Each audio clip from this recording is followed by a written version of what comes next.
everybody in the world blind? Please, Lord, give me a sign, a sign. I feel like I'm losing my mind. Is everybody in the world blind? Please, Lord, give me a sign, a sign.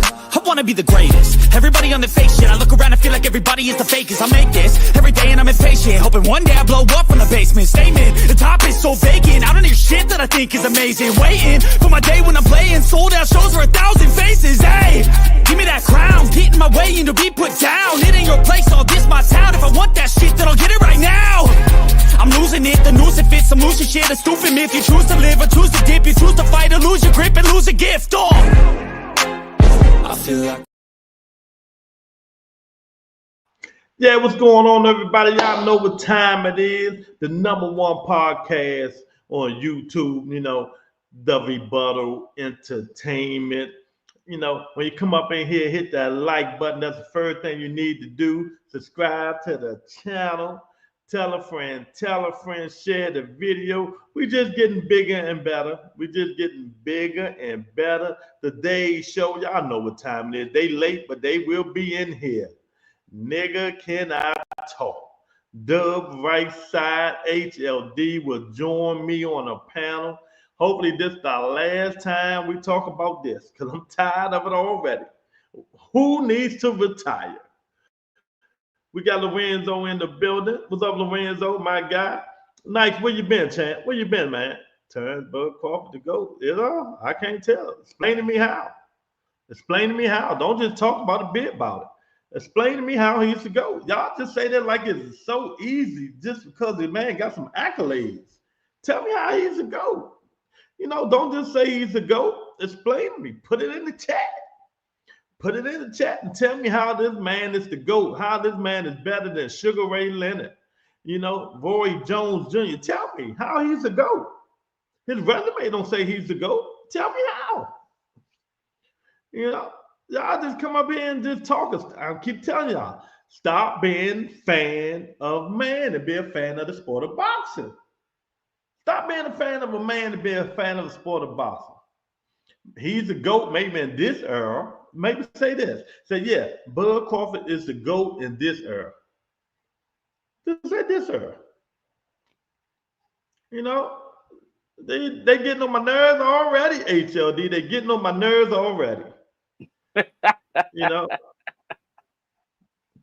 Already, HLD, they getting on my nerves. How is that? You don't buy the shit they sell. You don't buy the shit they selling? Man, these niggas crazy, man. He the GOAT. I'm like, don't say he the GOAT. Explain to me how he's the GOAT. They still got to explain to me how he even won the fight. I ain't gonna lie. I don't think he lost, but I don't think he won. I thought it was a draw. That was a straight up draw. I had to win. I didn't see him win not one round. I didn't have him win not one round, 1 through 5. And then that's when he turned it on. He wasn't doing shit for the first 5 rounds. Running around, he looked skittish. That I did see. Jason is in the building. What's up, Jason? I'm quite sure they will tell you in the comments. But yeah, man, somebody is time to retire, man. It's a time for one of these dudes to retire. For both of them, to be honest with you. Both of them, to be honest. Yeah. But good day. That's what Canelo gets for allowing that man to make it to the 12th round. Because that man should have never made it to the 12th round. Never. He should have been put out of his misery. He didn't do that job. So that's what he gets. But just going to fight, I saw the straight up draw. I had Canelo 1 through 5, then 6, 7 Crawford, 9, 10, 11, 12 Crawford, 8 went to Canelo. That makes it a draw for me. Oh, okay.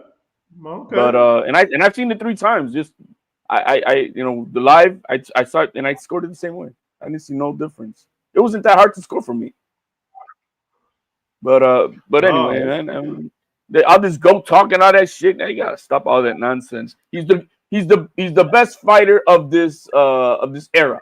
I'll give him that. That's right. I'll give him that. You Okay. can't you can't take that away from the man. And I give him credit for making it to the 12th round and withstanding his power. I'm trying to get him to explain to me how he's a GOAT, but he can't explain to me. They can't, man. Ain't nobody can explain to me how he even won a round 1 through 5. I'm waiting for that articulation because I haven't heard. I'm just hearing a lot of crazy shit because that fight was not that fight was not all that at all. Nah, it wasn't all that at all. It was an okay fight. Bud just neutralized the shit Canelo do. Canelo been looking old. He looked old and he lost. But the thing is, That's all. That's how Canelo outlanded the man in power punches. So the pity patty amateurish punches that Crawford was throwing at many a times, how did those even validate to be more than power punches? Mm-hmm. I don't see it. I don't see it. Mr. Shelton in the building. What's up, Mr. Shelton? He said, "You sound stupid." Canelo did what he could. Bro, he did what he could. He did a draw. What he didn't do was knock him out like he's supposed to. That's what he gets for letting that man get to the 12th. Oh man, yeah, he ain't laying no flush punches either. I'm like, damn. There were a few of them. But not. This is where I give credit. This is where you got to give credit to Crawford. He withstood it. Yeah, he ate it. He ate it, or he deflected. Now he was shaking that head all night long because it was buzzing him. Every time he was going with the tongue, and it didn't hurt him. Yeah, you know it buzzed you, but he played it well. I give him that, and he lasted the 12th round. You know what I mean? So good for him in that respect. I give him that. I don't got no queries about that. Because had I put money on this fight, let's say I would have put money, my money would have been for what? Canelo by knockout. And I would have lost. Mm-hmm. Right? So I mean, it is what it is. I would have lost that bet. I'm not a sheep. I'm not a sheep, guys. I saw what I saw. I saw a commentary that was biased as hell because I didn't hear it the first night. Let me tell you something. Let me say this, HLD. I'm a Max Kellerman fan. So am I. He showed his color. I'm like, oh God, Max, really? Bro, he made sure that he gave everything to Turkey the way he wanted it. Lord. That skipper guy who was scoring the unofficial scorecards, what the fuck was he on? I don't even. What fight were you watching, buddy?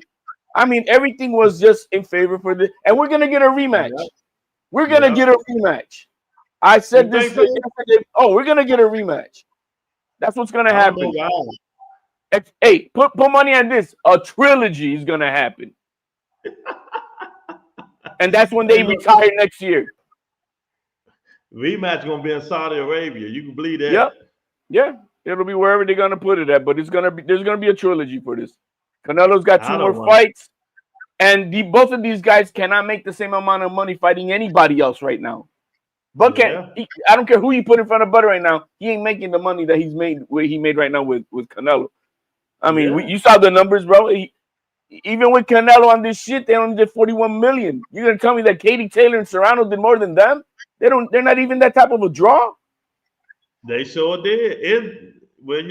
Tyson and Jake Paul did way, but they doubled it. Oh yeah, they were 110 million, and Serrano and Taylor were 73 million.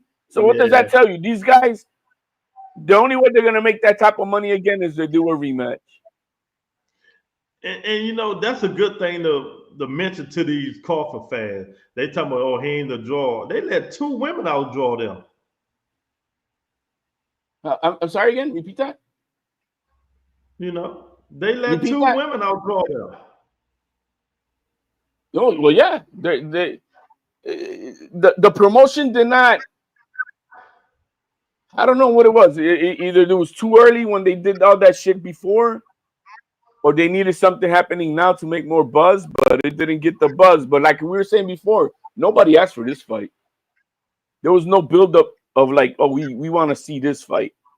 Never. Yeah. So. But that's what I expect. I expect there to be a rematch, and Cinco de Mayo, September, and they both retire regardless of whatever happens. Maybe a Did you 1-1, get? and then they do it a draw. Is there anybody else you would like to see either one of these guys fight? My only guy that I would like to see fight, not so much for Canelo, but for Crawford, is we've seen Bivol kind of shrinkle down a little bit after his surgery. He looks like he's lost some weight, and if he's able to do 168, I wouldn't mind seeing Bivol versus Bud Crawford at 168. But other than that, no, there's nobody else out there right now that I care to watch for either one of these guys. Oh, okay. All right. The right side. What's up, man? Hey man, as HLD would say, I'm on CP time today, man. I'm on CP time. Hey, What's going on? Oh man. Yo, what's up? You ain't seen or heard from you about the fight or nothing, man. What you Man, get look. out of it? Listen, first thing first, Lou, this was the craziest weekend I done had in a long time as far as sports go. My Bulldogs came down to the wire with Tennessee. I had the Canelo Bud fight till it finished till about 2:00 in the morning. And then my Cowboy just one of the craziest games I done seen with the Cowboy. Man, I was exhausted, man. But I'm happy. I'm happy. So, but no, man, it was a great fight, man. A great fight. And I was shocked, man. I told you, I Was picked it Canelo. really a great fight? I thought it was a fantastic fight. Okay. You didn't? I It was boring to y'all. I thought it was very reminiscent of the Bud Crawford and Madrimal fight. Very reminiscent. Maybe I can see that. I can see that. But hey, all I'm saying is, hey man, Bud, he proved us all wrong. You know what I'm saying? A lot of folks didn't feel like Bud could win this fight. I thought he had a chance, but I didn't see it playing out the way it did. Him standing in the pocket, I thought he stayed in the pocket more than I expected. Went to the body. Well, he did that strategically, though. If you watch it, he started doing that after the 9th round. Yeah, no, I agree. But he had to start stepping eventually because he wasn't just gonna win all them rounds on the back foot. Like he was shuffling out there, but I thought he had Canelo kind of confused out there as well. So yeah, I didn't think Canelo could really get into no groove. There were times where Canelo would get hit with some shots that I don't think he was expecting. You know what I'm saying? The body work from Canelo looked like Bud was able to kind of catch him better than a lot of guys are able to catch those shots. And man, the catch and shoot game was there. You know what I'm saying? The counter game was there. Bud, he stayed behind it. He kept an active jab out there. So, man, I loved it. I thought it was a very good fight from both fighters. I love how after the fight, you know what I'm saying, they showed love. Canelo came out and said, I just couldn't figure it out. You know what I'm saying? It is what it is. Yeah. He didn't make no excuses. Yeah. That's what I like about Canelo. He said he's trying to do things, but then you heard what he said, his body wasn't letting him do it. His body gave out, like his body gave out on him. Yeah. And they both getting up in age. So it is what it is. Now, as far as them retiring, I don't think I don't know what else either one have to prove in boxing. I think they both done prove what they gonna prove. But you know, if I'm Canelo, I definitely want to go out on the W. You know what I'm saying? If I'm Bud, I want to go out on the W. So that's just kind of how I look at it. But man, I wouldn't mind seeing the rematch. Oh God, no, not me. You don't want to see the rematch? Hell no, Canelo looked like shit. And I just go back and look at it and look at some of his fights, man. His last 3 fights, man. I'm done with him. Even though I ain't got no horse in the race, but he's not the Canelo and Bud not the Bud, but Canelo he's done. He's done. When the last time he threw you saw Canelo throw a combination? He done became a pop. Look, he do a lot of pop shots now. That's it. Stick to the jab, a hook. You might, and then the body shot. That's more or less what you're going to get from Canelo now. Yeah. And I thought he ain't fight behind his jab at all in the fight, in my opinion. So, wasn't trying to set nothing up. He's just throwing all power shots, hooks, and and a smart fighter like Keith Thurman. Something, man. Keith Thurman, no, he the man. He summed that shit up so excellent, man. He say Bud did what he had to do. He boxed, he jabbed, he moved, he countered. He moved. He fought an excellent fight against Canelo Alvarez. Absolutely. The way you fight. I can't disagree. I can't disagree at all. And I have to give him credit. I got to give him all the credit in the world. Yeah, me too. I gave him a clap. You gonna get too much over there under the clap. That's it. Give him a clap. But he proved me wrong. Yeah, I thought Bud looked good, man.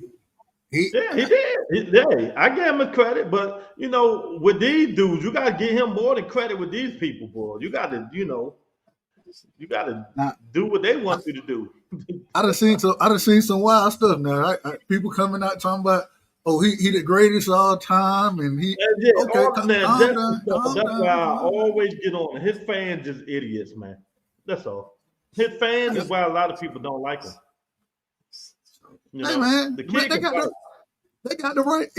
As far as what that man do in the ring, but not be stupid, not no saying stupid shit. Like yesterday, I was killing them dudes, man. I was killing them yesterday. I'm gonna ask you. You know boxing. I'm gonna ask you. See, like this dude, who is Bud Crawford Floyd Mayweather on his resume? Say it again. Who is his Floyd Mayweather on his resume? He ain't got a Floyd. Like he ain't got a Floyd on his resume. Okay. Well, who was his Sugar Ray Leonard on his resume? He ain't got a Sugar Ray. Well, okay. Maybe I'm gonna make. Who was his Wilford Benitez on his resume? I would say that probably EJ. Okay. Who's his I'm not even gonna name Duran and Tommy Hearns and Hagler because he don't have none of them on his resume. All right. Who is his Earn Pryor? I think Canelo. I think that'll be the Canelo. Okay. Now do you see where I'm getting at? Well, we talked about this last time as far as his resume goes. But I'm saying it for his fans, not for you. No, I understand. I understand the point that you're making. My whole thing is the politics of boxing played a piece of it. But at the end of the day, it really don't matter what plays a piece. When he got in against who we thought were one of the top guys, which it only done happen I wouldn't even say a handful of times, probably about 4 times in the division that he done been fighting in. When he got in against them guys, he beat them. You know what I'm saying? And in my opinion, this era of boxing is much weaker than the previous eras of boxing are. So I wish he would have fought a Keith Thurman, right? I wish he would have fought yeah, if he fight Charlo or it's a few guys out there I wish he would have fought, but because he went and got the Canelo win, and he also got the EJ win, and in the fashion that he won against EJ, and then with all odds being against him, especially against Canelo, then I gotta say that the man, he is special in the ring. He's special. Where I rank him all the time, that's a whole nother conversation. That's a whole Boxing is one of them sports where it's so hard to rank fighters all time. It's hard to do all time rankings for fighters. So, it's hard for me to say that. But man, like I said, my thing, I've seen it both ways. I've seen people go overboard a little bit, but then people still don't want to credit the man for what he did. You know what I'm saying? Oh, well, he still can't say. Who cares what he said? I don't care. I know he went in there and put hands on Canelo. That's what I know. Yeah. Hey, my show? He put paws on him. Hey, what? Hey, I gave him his credit. I gave him that. He put paws on him. Yeah. But just think about this, Doug. You know how we don't mess with these judges. Just think, if Canelo would have won 11th or 12th round, it would have been a draw. It would have been a draw. Them judges, I don't know what they were. I didn't see it that way. I probably would. I think I scored it somewhere between 9-3, 8-4. Yeah, I had an 8-4. I had an 8-4. And so my thing, I don't understand how he had to win 11 and 12 on two judges scorecards to win the fight. I was like, man, I just felt like we sit, but judges can't judge anyway. So I say that respect. I keep telling you, they need to get them judges from ringside to put their ass in the booth. Yeah, give them a better angle. Give us some better angles. Big monitor, then they can see the fight. Yeah, look, I've been front row maybe 3-4 times when I went to boxing matches. You can't see. You gotta try to look in between the ropes or over top of the ring, over top of the ropes. You cannot see. Let me tell y'all, front row ain't what people think it is. It's overrated. It's overrated. It's overrated. It's overrated. Yeah, they definitely need to put I don't know. I think, like you said, and then the other thing is if a boxer back to you, you know what I'm saying? Because you got judges on different sides of the ring, one judge might see this, one judge might see. So, man, you need to come up with something more uniform. And I know this is the old, something more uniform though, where the judges had the best views. They had the ability to go back and look at some of the camera shots and the camera angles, you know what I'm saying, to see which punches really landed, which ones actually got caught. Because there were times I thought that Canelo landed some body shots. And then I went back and I'm watching it, and I'm watching Bud catching him. You know what I'm saying? He getting hit on the elbow. And so, that goes to the point of how you going to score the round, because if you see a fighter catching it, well, that's scored toward defense. You know what I'm saying? So it just depends. But I think they got to come up with something where these judges can see the fight better, can see it clear. I know a lot of folks, they'll say they had the best seat in the ring. Not really. We got the best seats as fight fans, you know what I'm saying, from home. They're just being honest. People realize, they say, Lou, why you don't go to fights like you used to? I say, nigga, I like quietness, really, and just watching it at home. And then you got the crowd reaction out there to what the crowd really can't tell if the shot doesn't land it like that either. And so now everybody's screaming, and the judge like, well, all those things could be influencing the judge. And so, I just think boxing, I seen they had AI scoring now, right? And the AI scoring, it was actually doing pretty good in the fights that I seen some of. So, like, maybe, I don't know. But we can't, it can't go to AI everything. So it is what it is. Yeah, I'm with you, man. I'm like, man, it was a good fight. I'm just put it that way. It was a good fight. Bud did what he supposed to do, caught a lot of shots, brought it back to Canelo. Later rounds, like 9th, 10th, 11th, he started feeling a little comfortable. That's when he started digging in the pocket with Canelo, you know what I mean? And he blocked that left hook. That's the most important thing he did. Yeah, all night. Man, I thought there were times when Bud went to the body on Canelo, and Canelo started getting uncomfortable with some of them body shots that Bud was hitting him with. And so I was like, hey, you know what? As fans, we don't know who's getting uncomfortable with what. You know what I mean? Right. The looks, unless you pull a Keith Thurman and take the mouthpiece out your mouth, it's uncomfortable. Then we know who hurt it. But I don't know, man. I couldn't wait. HLD be back. He was on here. I don't know what happened. The phone probably went dead. That's all good. I don't know, Doug. I really don't want to see it again. I wouldn't mind it. I wouldn't mind it. You know what I'm saying? Mm-hmm. But I will tell you this. Okay, if you don't mind it, what can Canelo do differently? He's going to have to be more active. He's going to have to push the pace, and he's going to have to be way more active. Now, the problem with that, if he gets more active, then he's going to open himself up for bigger shots. But, I thought he took most of them on the chin pretty well. It was, I don't know, it just, he couldn't land nothing. He got frustrated, in my opinion. And, and let me tell y'all something. If y'all don't know when Canelo gets frustrated, go back and look at the Bivol fight. Yeah. He'll start doing like this. That's like he right was doing that. That's it right there. When Bud clipped that's him, when he gets frustrated. Yeah. Bud clipped him with a left, and he looked back at Bud like, "Did you just hit me?" And then, normally a fighter they start they right after they get hit, they kind of protect themselves. He just kind of dropped his hands, took a deep breath, and said, "All right, here we go again. Now I got to walk forward again." So I definitely thought Bud did a heck of a job frustrating him. And Canelo said, I just couldn't figure out the style. I couldn't it was hard to figure out. It was interesting. I heard I heard Boo Boo Andrade or Andrade, whatever the brother name is, last name, respectfully. I heard him talking about after this. He was like, and this is why Canelo didn't want to fight me, because that southpaw slick style of defense. Yeah. You know what I'm saying? It made it difficult for Canelo, and that's what we seen from Bud. Bud didn't even switch in this fight.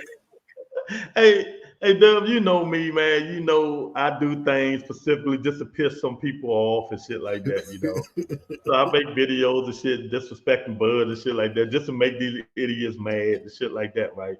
So yesterday, I had some time on my hands. I just went back and looked. You know how we went on Earl Spence resume and we looked at his last 3-4 fighters he fought. We said they was all flat-footed. Yeah.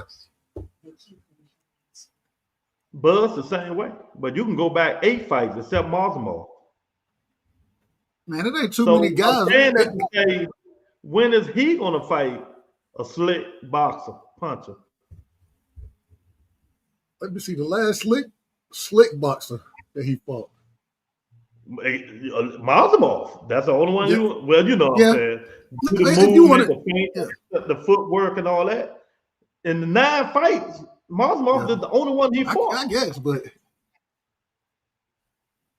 if we gonna keep that energy with Earl, are we gonna keep it with him? You tell me who that's why I say I want to see him fight somebody like Charlo. You know what I'm saying? I think Charlo's style Boots, Ennis, who else? He already said he ain't fighting Boots, so Boots was 160. So who else fights like that? It ain't. Yeah, Laura used to fight like that, but now Laura, he just sit on everything. Caleb Plant, maybe. Yeah. Lord discovered some kind of power.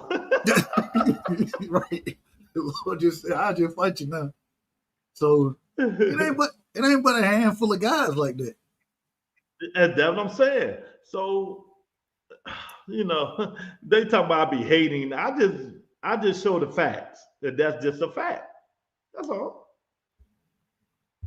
So if we can have that energy for Earl, we can have it for him. So what was your thoughts on who you think both of them should retire? Either one should retire. What you think? I think both of them should retire. Neither one of them got nothing to prove. Yeah. That's my point. And if Bud gonna fight, you know who I want him to fight, but they're gonna say I'm tripping.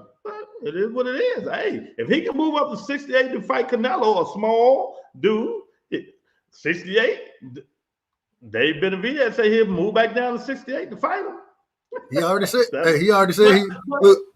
Bomac already said we ain't fighting Benavidez either. They say hell no. They say hell no with that. But you see what I'm saying? I'm not saying it to make them no excuses. It's like, okay, you move up to fight Canelo. Yeah. Dave Benavidez is at 68. Why wouldn't you fight him? Yeah, oh, he's too big. What the fuck? You Bud Crawford. Hey man, I look, the two Fundora and Benavidez, you don't want, man, most people don't want no part of them guys, man. They don't want no part of them. If Boo Boo could move back down to 60, I wouldn't mind seeing that fight. I don't know how good Boo Boo is anymore, but he only fight one. Yeah, he only fight once every. Yeah, I don't. 3 years now. I think Bud, so I don't know. We know Boo Boo kind of Yeah, chinny. I yeah. think Bud clipped Boo Boo. That's But hey. I don't know. That's what I came to take at it. We seen what he seen. I Oh, go gave ahead. him his props. They ain't like me giving him his props the way I gave it to him. So hey, you can't satisfy everybody, man.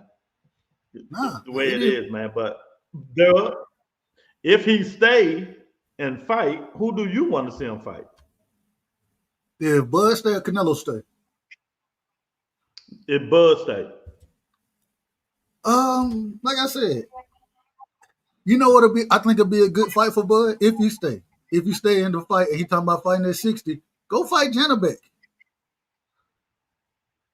I wouldn't mind seeing Bud and Janabek. I'd rather see him fight Carlos Adonis. That'll be a good fight. I like Carlos Because Adonis. They that say storm was like that. that's what I was Remember? gonna say. That storm. Woo, they was going Hey, for it. I think Carlos Adames, he was the one who said he don't know how Bud gonna stand up to Canelo Power if he was rocking him like that in the gym. So Yeah. I'm like, yeah, now I wouldn't mind that. Charlo, man, that's after you talked all that when you were beating EJ down, you talked crazy to them folks in the crowd. So go on and fight Charlo then. I want to see that. Mm-hmm. First, let's talk about it. Benavidez is at 175, and he said he can go down and make 68.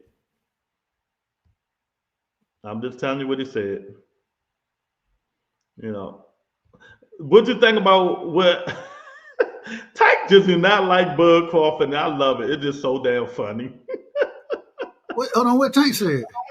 I ain't heard Yeah, what he said. Tank said that nigga ran more than Shakur. Oh no, he didn't. Yes, he did.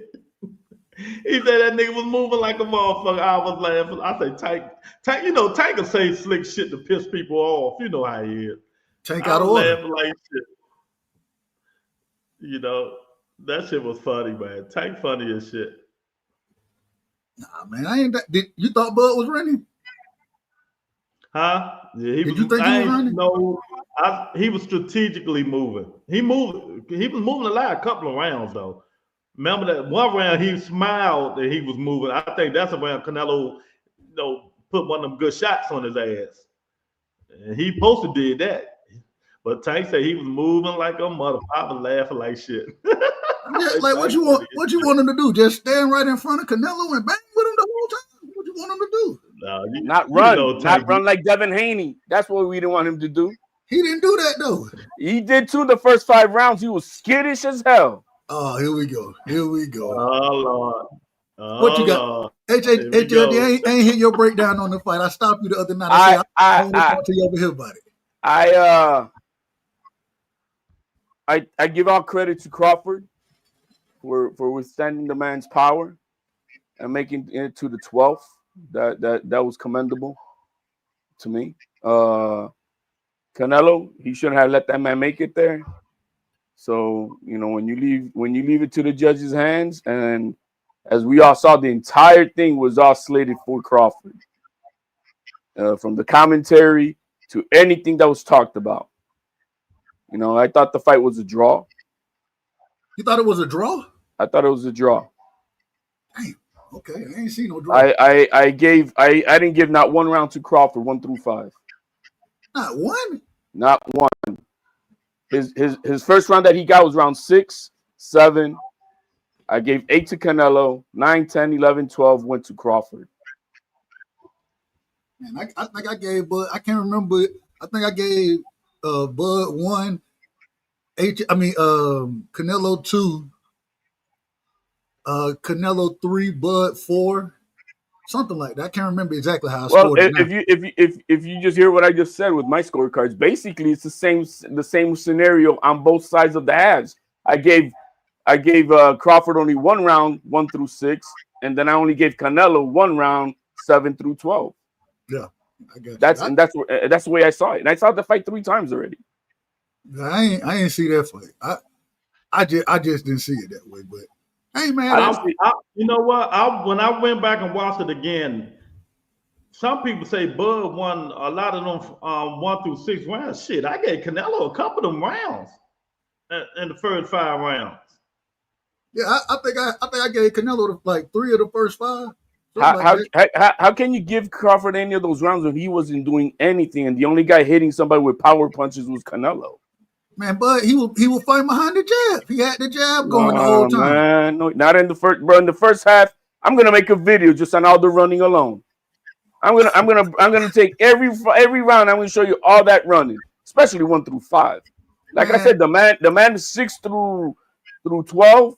He came out and he took those rounds. But then why Canelo ain't cut the ring off? And the first 1 through 5, did you see how that man was running around, not wanting to get hit? You still got to cut the ring off and make somebody fight. Not when that man is running like it's hide and go seek and shit. That man was not running nearly like you talking. I'm gonna pull up a video. I'm gonna show you how many minutes of running there was. All right, well, make it. Go ahead.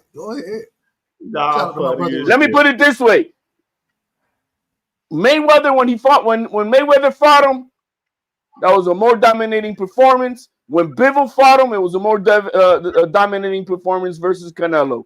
What Crawford did was the same thing he did with Madrimov. Same damn thing. He didn't do shit for the first 5 rounds, and then he kind of turned it on a little bit in the second half, and he took those rounds. That's it. Didn't Mayweather get he either got a split decision or a majority decision against Canelo? Bro, I'm not gonna go by these corrupted judges and shit and all the shit that we know how that works. I ain't going by that. Shit, Cheatham and Scola or whatever his name is. Bro, I don't trust any of those guys. Go by the corrupt. I ain't going by that. But hey, this is the game plan. There's gonna be a rematch. Yeah, that's what I said. Hold on, would you want to see a rematch, HLD? I really, you know what? Whether I want it or not, I don't care because it doesn't matter what I say. You know what I mean? It doesn't matter. But there's no other better fight for either one of these guys. There just isn't. Maybe one, and the only one I mentioned was Bivol and Bud because Bivol had surgery. He looks like he's lost weight. He might be able to make 168. But other than that, and that's just, that would be fun because both guys have fought Canelo, right? So that would be a fun fight with that kind of storyline. But other than that, there's no money fight for Bud anywhere else, and and what else is there for Canelo? I think it's just this. He sold his belts for $150 million. Now he'll make another maybe 75 in the next fight, bro. By the time he's done with this trilogy, he's made probably almost $500 million and shit. There you go. I just don't think Canelo can beat Bud, man. I ain't gonna lie to you. I do, because you know what? I was on a panel. You guys know Coach Eddie, right? Yeah, I know Coach. And I mean, obviously, he heard what I said in a total disagreement and whatnot of what I thought about the first 5 rounds and whatever. And this was a draw to me. Ain't nobody gonna change my mind on that. But one thing he did say, which is why I say I give credit to Crawford about going to 12 rounds. It looked like one fighter wanted it more than the other towards the end, right? Well, and who said that last week, Doug? Remember on this show, I said this fight going to come down to who wanted the most, and it looked like to me, Bud wanted it more. Right, and there's something to it. Even I don't care about these judges' scorecards, but I believe going after the 10th, it was a tie, or it was a draw, and it could have been won either way with those. Either one guy wins one of those 2 rounds, or both won. So it could have gone either way, according to the judges' scorecards. But I mean, I wasn't impressed by this fight at all. I was more impressed by Bivol's performance versus Canelo than Crawford's. I know that for a fact. Hey, real quick, I got to ask y'all this. I don't want to change the subject too much. We'll get back to this, but man, the Christian and Billy versus Lester Martinez. My goodness, that was a banger. Man, that you could they threw so many punches. I don't know what small person didn't make that the co-main event. Man, I don't know what they were thinking, man. Now that fight was a draw, and look at that. No, it was a draw. I couldn't call that with it. Like they both was getting off. I'll be honest with you. I thought Billy won that fight. Man, they both was clipping each other, and Yeah, nobody, but then Billy was no the jab. dog. Like And Billy was the one coming at him like a dog, like a people didn't want to let go of the bone, bro. And so I give you, but it was a good fight, man. Does anybody know who won the $100,000 and shit? What was the performance of the night for the 100K? But I don't know who did get that. But who got the money? What fight got the money? I don't know. I had no clue, but they should split that 50-50 or both of them get 100,000. However it is. If it was that fight, but hey, the other fight before that was a good one too. On the undercard, Brandon Adams, Bohachek. Yeah. Hey, didn't I tell you Bohachek overrated? The only person that made him look like he's a King Kong was Virgil Ortiz with his shitty ass boxing. Hey man, all I'm trying to tell you is the way that they were fighting, man, Brandon Adams just got that man number. It is what it is. I need you to go see the fight before this one with Bohachek, with Michael Fox and Bohachek. I told you, I thought that Michael Fox won that fight. Exactly, that was a robbery. Yeah, I thought they robbed that man. And so that right there tells me that the only guy that made Bohachek like he's like, oh my god, was fucking Virgil. You got to stand right in front of him for him to get off. And there you saw it. I mean, but hey, Brandon stood in front of him and he went off on him. Did better than fucking Virgil. He didn't look like he was, life and death with his ass. Ain't nobody coming up on this panel but me, Dub, and HLD. Hey, Dave said his network messed up anyways. Your network messed up. It doesn't even matter, champ. These the only three people gonna be on this panel. Nigga cannot talk. We don't need another nigga that can't let nobody talk. Because he's not a what, Dub? He's not a what? Huh? He not a nigga? Yeah, he not. Whoever wants to get up on the panel. Guess what? HLD is. I don't know, man. What's next for Canelo? He got two more fights with Turkey, but if he say he done, right?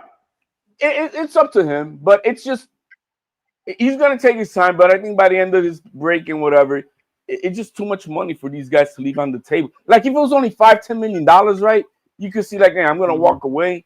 But when you're talking about 30, 40, 50, 60, well, whatever, Canelo made over $100 million. You ain't gonna leave that on the table, man. You just can't. What do you guys think about Billy and Bud? That's a dangerous fight for Bud. I think in Billy and Lester Martinez got to get the smoke one more time. And then they do. Lester Martinez, he said he and Bud Kemp, he said he was gonna call Bud out. So I wouldn't mind seeing Bud fight them guys. Look, we got to understand that Canelo and Bud they're on the same spectrum of where they're at as far as their physical abilities. Yeah. And Billy is a young, explosive, high volume, I'm going to come whoop your ass type of motherfucker. And Crawford can't handle that shit today.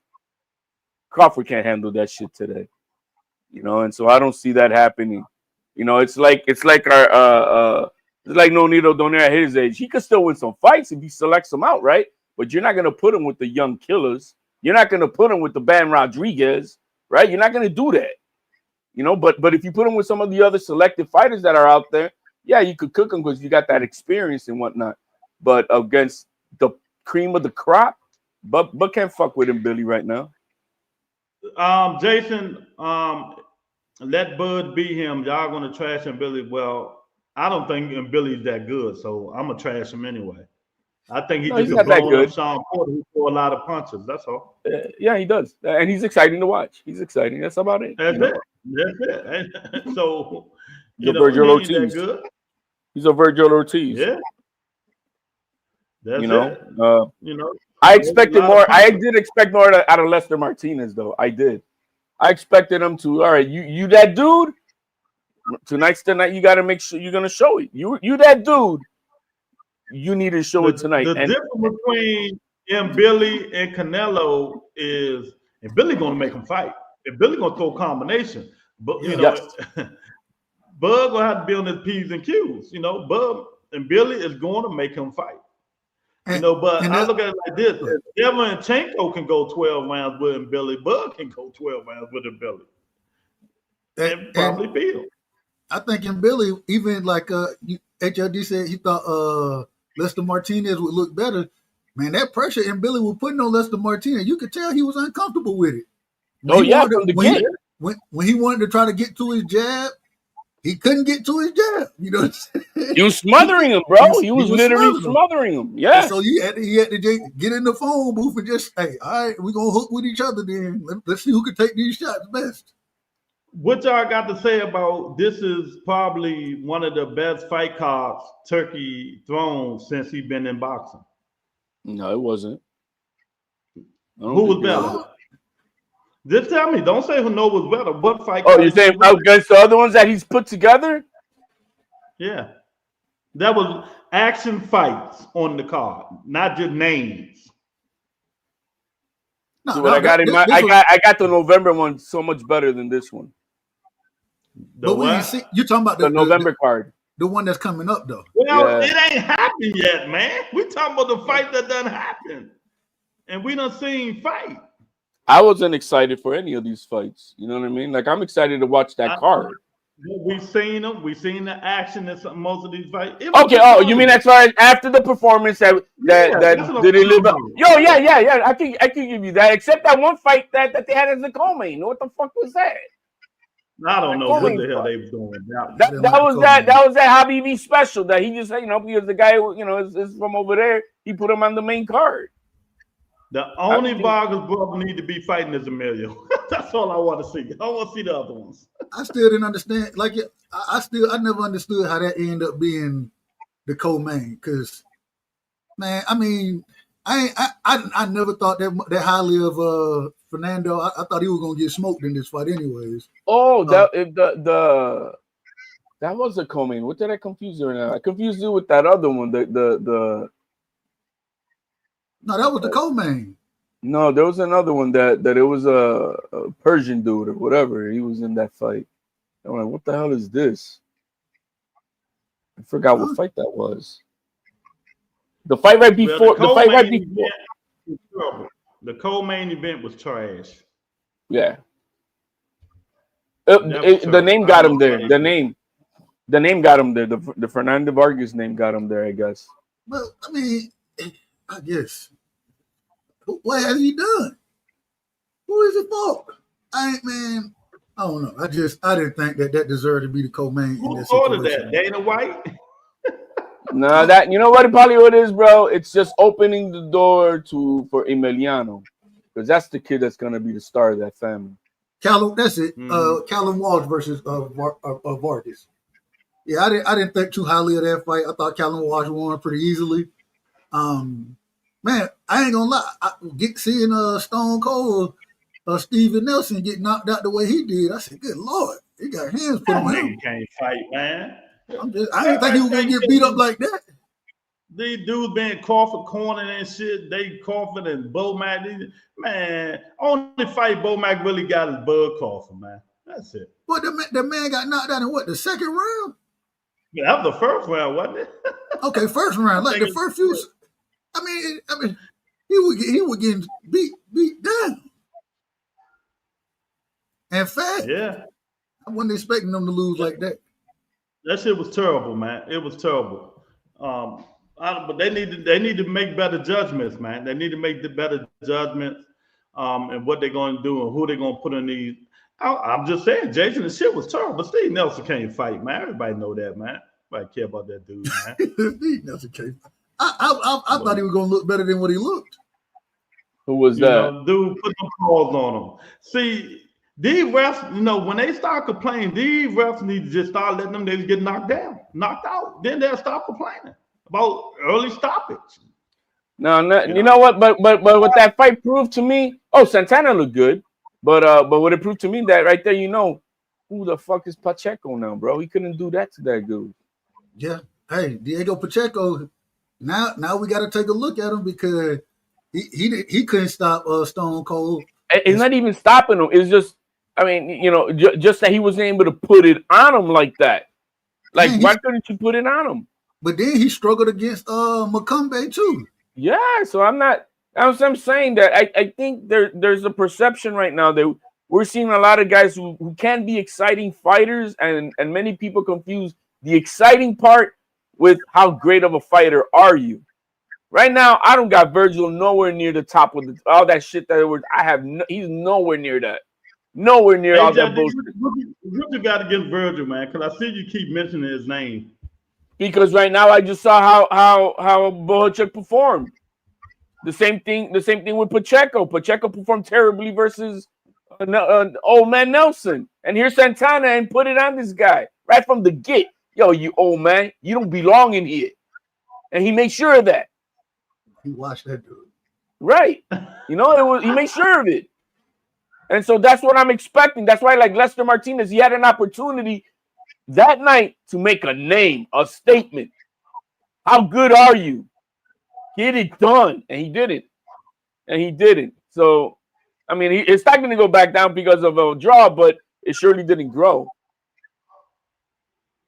Yeah. And the crazy thing, because I think the dude who beat Stone Cold, I think, man, I believe he got whooped by Lester Martinez one time, and can't remember, he lost to somebody else, I believe, but all I know, man, he just a decent fighter. He ain't nothing special. You know what I'm saying? So for you to get beat down like you did it, and it's boxing. You know what I'm saying? You land the right punch, anything can happen. But I mean, I wasn't expecting that at all. You couldn't have paid me. You couldn't have paid me to take a 3-round, third round stoppage, anything like that in that situation. Man, that man got stopped in the first. All I know, it is what it is. Might be trying to hang it up, brother. And had he not been stopped at that moment because everybody said it was possibly too early, he was gonna get knocked the fuck out. It was gonna be even worse. Yeah, he was gonna get better. You know, he was gonna get stopped. Yeah. Y'all come on up in here, hit the like button. Niggas cannot talk. Dub right side HLD. HLD do not fuck with Bud Crawford. No, it's not even about whether if the truth was the truth how I see it, I don't got a problem. But one guy won only one round the first half, and the other guy won only one round in the second half. That's the way I saw the fight. I just don't agree. You know what? On top of that, did you see? I saw AI scored it the same way. The Ring AI, they scored it a draw too. Did they? Yep. That's what I need to go. I'll go check that out. I ain't seen the Ring AI. Yeah, the Ring AI scored it a draw, 114-114. So if Canelo Alvarez is saying his body let him down and he couldn't do, he was trying to do something, but his body wouldn't allow it, why would we want to see him fight again? I would say wanting. His body going to magically let him do it again? You could see that Canelo, I think, in the so I think it was by the end of the 7th, he was, you know what I mean? He was gasping for air in that corner at the end of the 7th.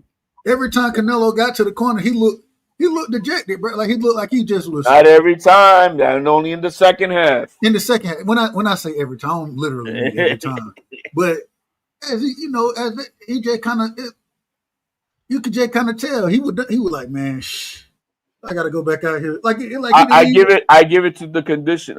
Like I say, you got it. There's things that I cannot take away from Crawford. His conditioning was good. He withstood the power. He made it to 12 fucking rounds. Well, and I have to do it. And I commended him for that.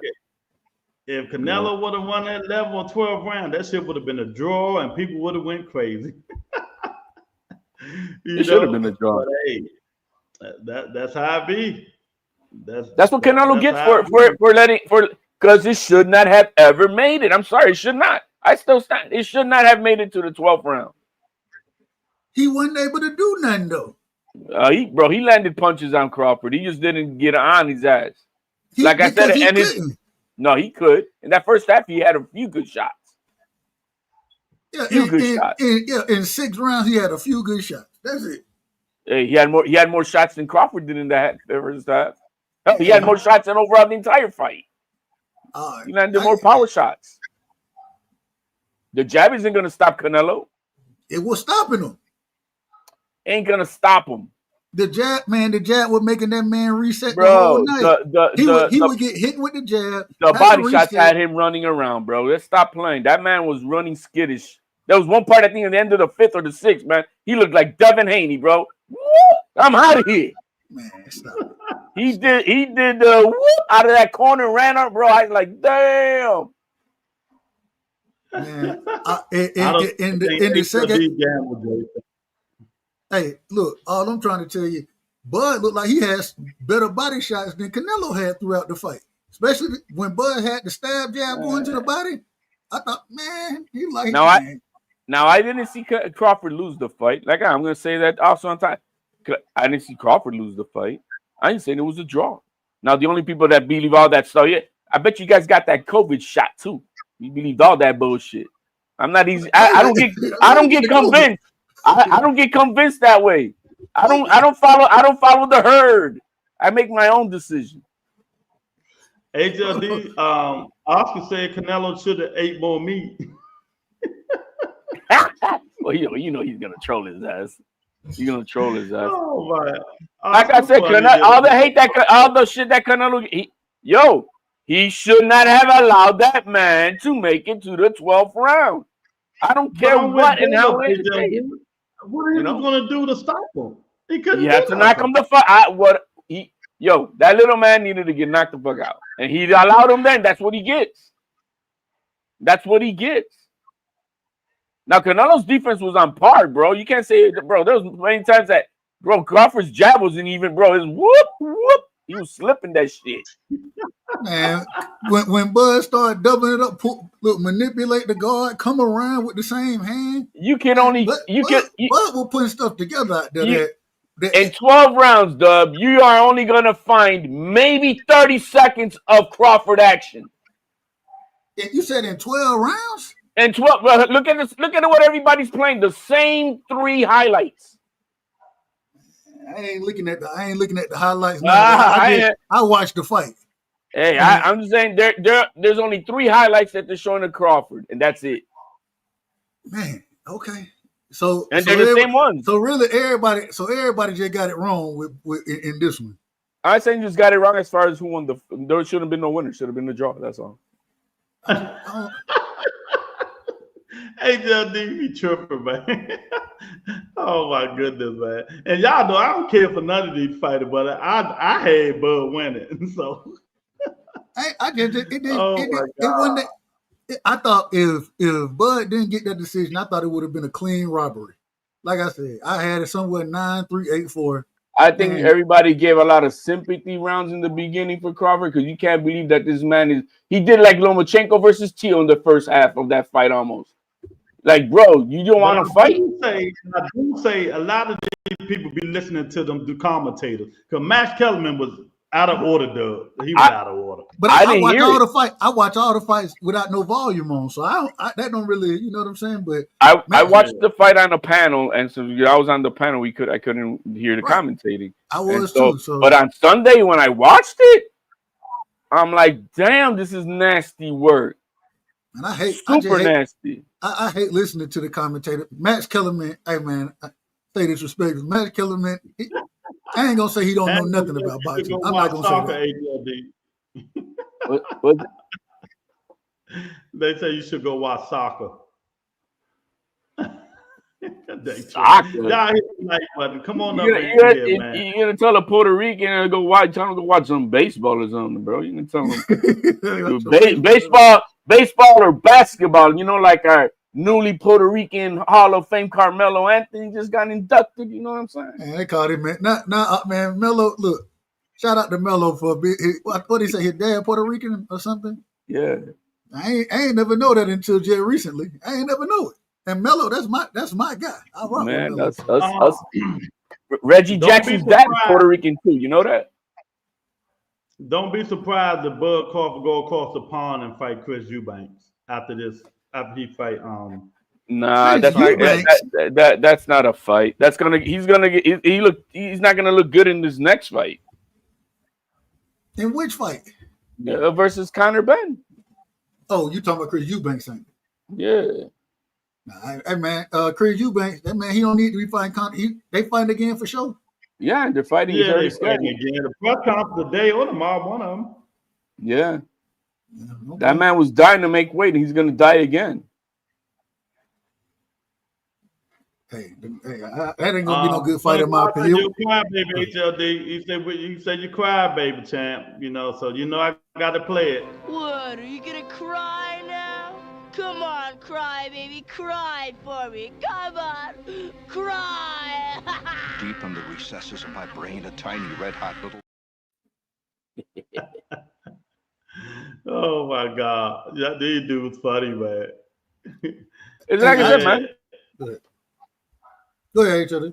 No, I'm just saying that. Like I said, Canelo had no business letting that man make it a 12th round. And I was telling you this to rebuttal earlier before you got on the panel. Had I put my money on this fight, I was putting money on a Canelo knockout, right? So I would have lost.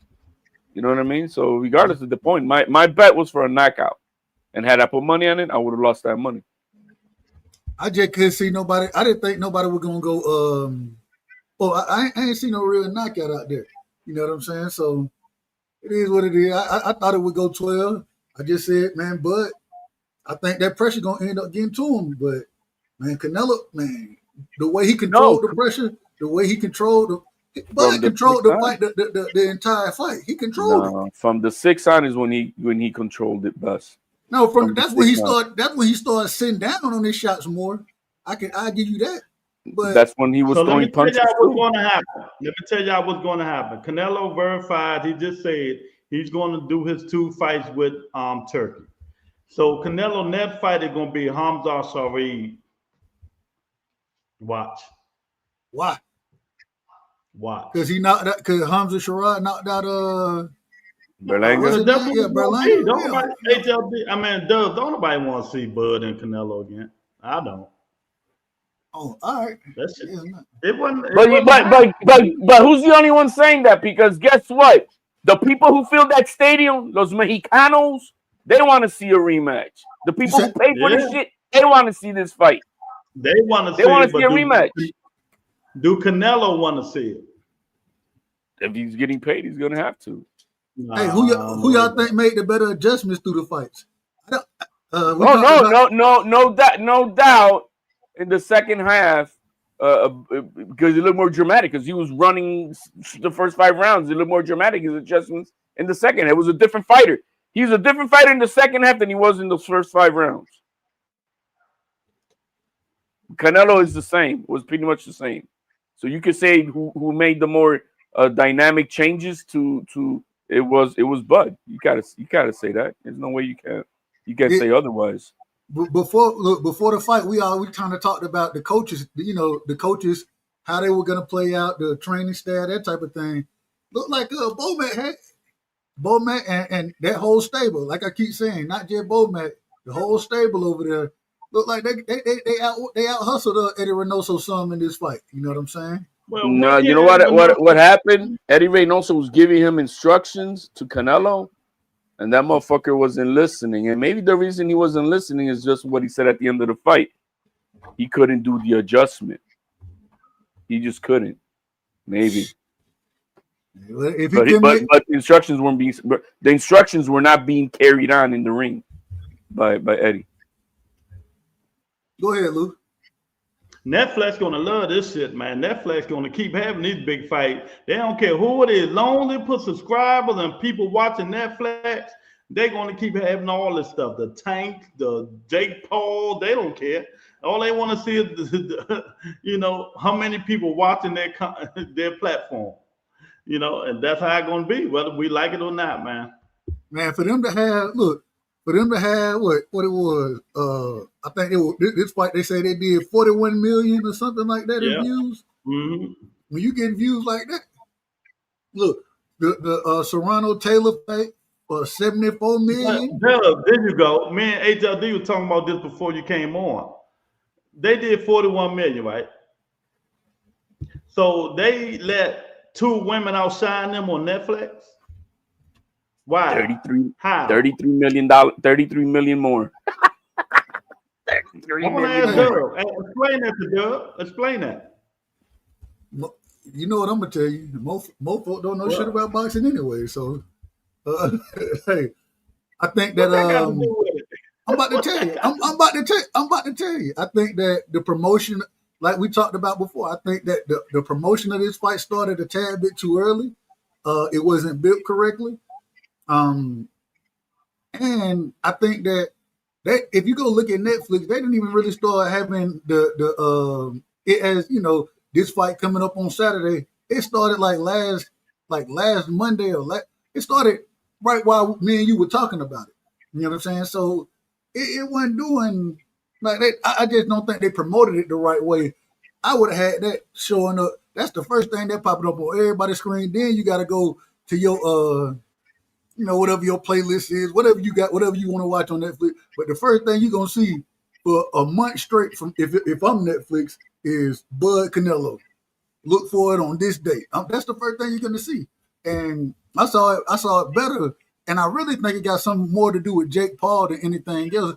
And whatever his deal is with Netflix, because I think they did it with Amanda Serrano and they did it with Tyson and Jake Paul. So I just think they ain't put it out there enough. And if it ain't folks like us who just watching boxing every day, then a lot of folks ain't gonna understand when that fight coming on. And I one of my partners, the other thing I also gotta say, college football too. I think college football did something to this as well because even though it came on late, man, I was exhausted after the Georgia game. You know what I'm saying? And then you got folks they're gonna be out there tailgating and all that kind of stuff. Man, folk come home and pass out.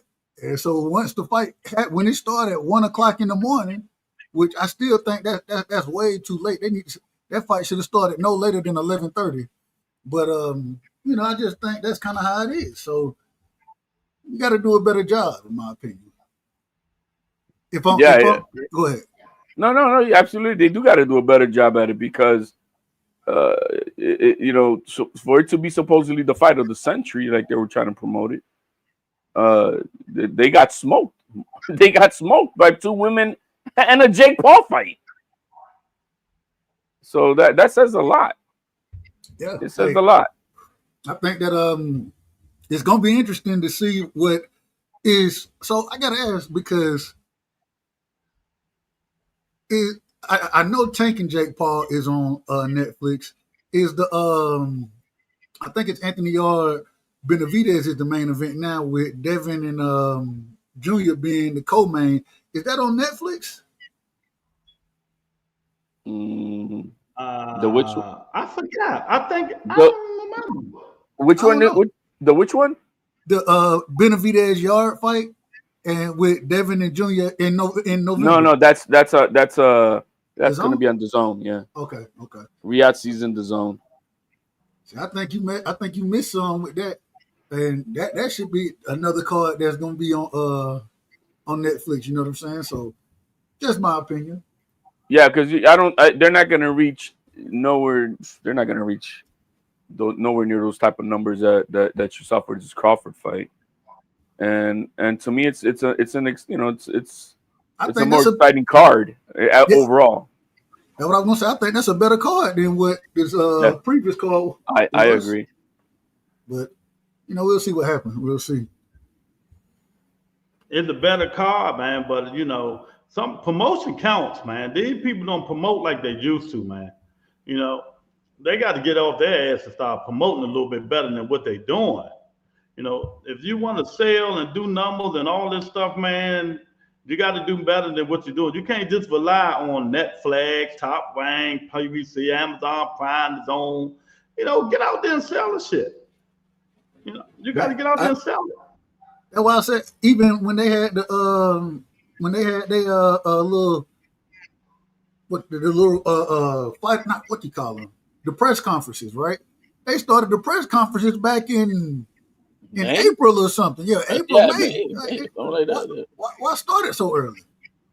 You know what I'm saying? That's my. You should have started that at the earliest in August. Give me about a month out from the fight, something like that, and then the people would be kind of gearing up for the fight. When you started out there, then it kind of we get other fight announcements and all that. It take the air out the fight, and then we got to get back excited for it. So you know, it is what it is, though.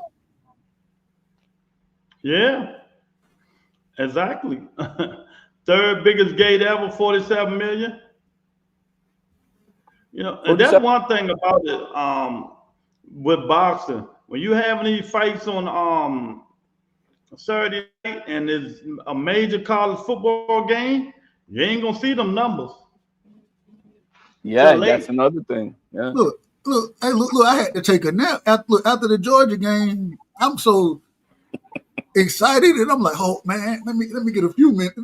I gotta kind of calm down a little bit before I get into the boxing game now. So, you know, hey, and that was might have been the game of the year. And my college team, football you know, they be playing prime time. They play prime time, so they don't come on to 7:30 or 8 o'clock. And I'm watching Notre Dame before I watch any goddamn thing. So, you know, I turn that shit on later. And see, I'm sitting here trying to watch both of them. Like, man, and Notre Dame, boy, y'all struggling right now. But we ain't gonna get into college football. I ain't gonna talk about that. Yeah, I don't worry about that stuff, man. And not how you start, is how you finish, champ. I understand. I don't know, man. HLD, since you the resident Teofimo Lopez, man, is him and Shakur Stevenson going to happen? Yeah, they're just they're finalizing details as to where it's going to be. I think Teo's team is negotiating, wanting to fight here in America. I think that's what they're trying to push for. That's the hold up in it right now. No, because also Shakur did not want to fight till after January or till January, and so that was one of the hiccups in there. But you know, since they delayed it that much, then I think you know Team Lopez is you got too much of an option. Yeah, well, I mean, when you do that, you know, because they could have fought. You know, like they probably could have fought on that November card. Yeah. But Shakur didn't want to fight this year. He said he's still injured, ain't he? According to him. I don't know what he fronts so much. I don't know what, you know, because he was on the press conference. Oh man, I'll fight you right now. And I'm like, man, shut up. What he injured? A toenail or something? You know, his hands are brittle, man. Oh, fast. He's got that you remember that soap commercial, Palmolive soap? Delicate hands. How that fight go, Doug? Man, I think Shakur make easy work of Tio. I think that he just a better boxer. I think Tio Shakur ain't gonna be first. He gonna force Tio to be first, and that's what Tio struggle at. And when you struggle being first against somebody who a back-footed fighter, like it's either gonna be really boring or it's gonna be frustrating for Tio. That's how that fight gonna go. Like neither one of them ain't big come forward guys. They both like to counterpunch, and so I just think that Shakur. I think he put hands on. That's my opinion. I think he put hands on him. Nunu, what's up, big homie? You think Shakur put? I don't think. See, Tio hesitant because you know Tio don't like fighting that kind of style. Shakur ain't the style that Tio like fighting. You know, he gonna move like a motherfucker. We all know this. So I don't know. Shakur probably win that fight. Tio get frustrated too quick. I don't see Tio getting frustrated. Not in this fight. He's extremely motivated for this. This is not like the Haney fight. He's excited for this fight. He wants this fight. He wants that third pound for pound guy in his resume. He's excited for it and taking that name. Oh yeah, he wants this fight. So Tio did duck Devin. So hold on. So Tio did duck Devin. Than that nigga. How's that? You sound more excited than Tio do. I know what I know. I know he's excited for it. Okay, I'm just. I know he's excited for it. He's gonna make what a real elite pro boxer is gonna do because he hasn't fought that elite competition. Tio has. Tio's fought the Lomachenko pound for pound at the time, young prime. Shakur hasn't done none of that. None of that. The only thing Shakur's got, and I give him credit, yeah, he's one-dimensional defensive fighter because he ain't got shit for skills on offense. He ain't dynamic in the offense at all. Who you said Shakur not dynamic on offense? Nope, he's only a one-dimensional fighter. I'm defense. His defense tends to be his offense. That's why he pick folks apart. No, he don't take nobody apart. He pity patties here and there, and that's it. He pity patties. Hey, real quick, I gotta ask y'all this. Did y'all see the great brother, man, Adrian Broner today, man? Yeah, that was kind of put him off the show. Yeah. Hey, Cam say, I'm gonna pay you for your time, but you gotta go, bro. You gotta go. I said, man, AB thinking he can say anything to anybody. Somebody gonna smack the shit out of his ass. AB done got up there. He done got up there drunk. I was like, man, why would you come to the show like this, bro? You don't need. Man, it was bad. It was a bad look, man. He said he's still gonna be fighting the next 3 to 5 years. I was like, I don't know how. I have no clue how you're gonna be fighting the next 3 to 5 years. Yeah, AB is a sad story, and he has a fight coming up, doesn't he? I think so. Who he fighting? He got a fight. He's fighting somebody in November. Yeah, but that's a sad case, man. The Cane Man is a sad man now, man. But anyway, man, back to real fighting, man. I don't know HLD, man. We're gonna see what T.O. do, man. He was gonna scalp this kid, man. Good for him, man. He's gonna make him cry again like he did in the Olympics, bro. He's gonna take that O away from him. And you know what? There's one thing that I believe that Teal told him to his face. He was a better fighter when he was younger. Hey, hold on. What you think about? So I think that Sando Martin, I think he more of a back-footed boxer than anything else. And I thought he gave Tio a lot of trouble in that fight. I thought what's his name did too. Tio was impatient. Yeah, you're right. Tio was impatient. Jermaine Ortiz. I thought Jermaine Ortiz gave Tio. I thought he frustrated Tio as well. Yeah, he's because Tio needs to have learned. I think he has. He's got to not give a fuck about entertaining and all that, and just focus on the fight. Don't force the fight, and that's what he's been trying to do with those two fights. Like, it was because he's the main guy. You saw the shit, the production they put behind it with the whole spectacle coming into. Like he wants to perform, and he's got to learn that that's not primary. That's not the primary thing. Do your fucking job in the ring. He's been told. And I think he gets that now. It's not about, entertaining the crowd first. Entertain the crowd by doing your job. And I think he's learning that. I don't know. Dub, what you think, Dub? You think HLD got more faith in Tio than Tio got in himself, don't he? Hey, man. He ain't seen. I give him credit for his last fight against what's my guy name? Barboza, thank you. I give him credit for that, but Barboza gonna walk straight to you. You know what I'm saying? And Barboza tried to box at range to some degree. He always just fast. No, he's a counter puncher, bro. He's a counter. He fights off his back foot. But he walked the Tio more than anything that fight. He tried to angle them, but Tio's just too fast. Tio is too explosive, too dynamic. Half the shit that Tio does, you probably don't even catch it on camera. Them the type of fights Tio like. The dudes that come forward, do a little movement. Ben Bosa, man, that dude been trash, man. No, I'm not saying he was but trash fighters, man. Shakur fought a Padley. What are we talking about? You know what I mean? So it is what it is. Hey, what you think? Who would win the fight, Tio or Ryan Garcia? Tio. Ryan's ducked that fight 2 times already.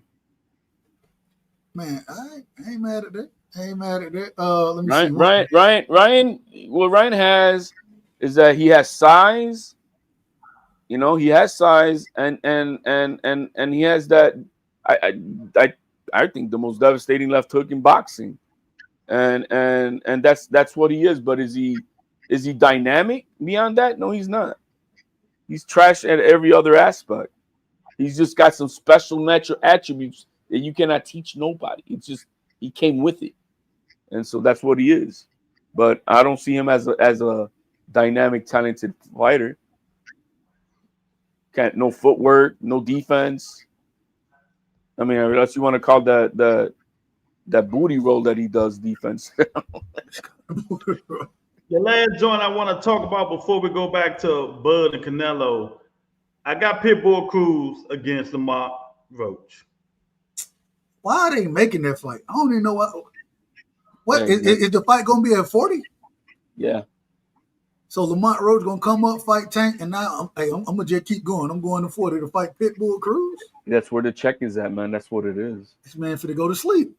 Yeah, it's just where the check is at. I think Lamont Roach a better boxer.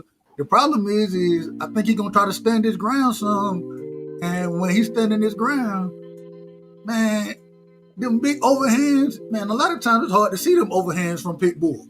You know what I'm saying? And then Lamont Roach probably 5'7"? Yeah, something like that. Yeah, I don't like that fight for Lamont Roach. Nah, Lamont Roach ain't 5'7", man. If you look at him, the Tank, he wasn't that much taller than Tank. But what Tank is 5'5"?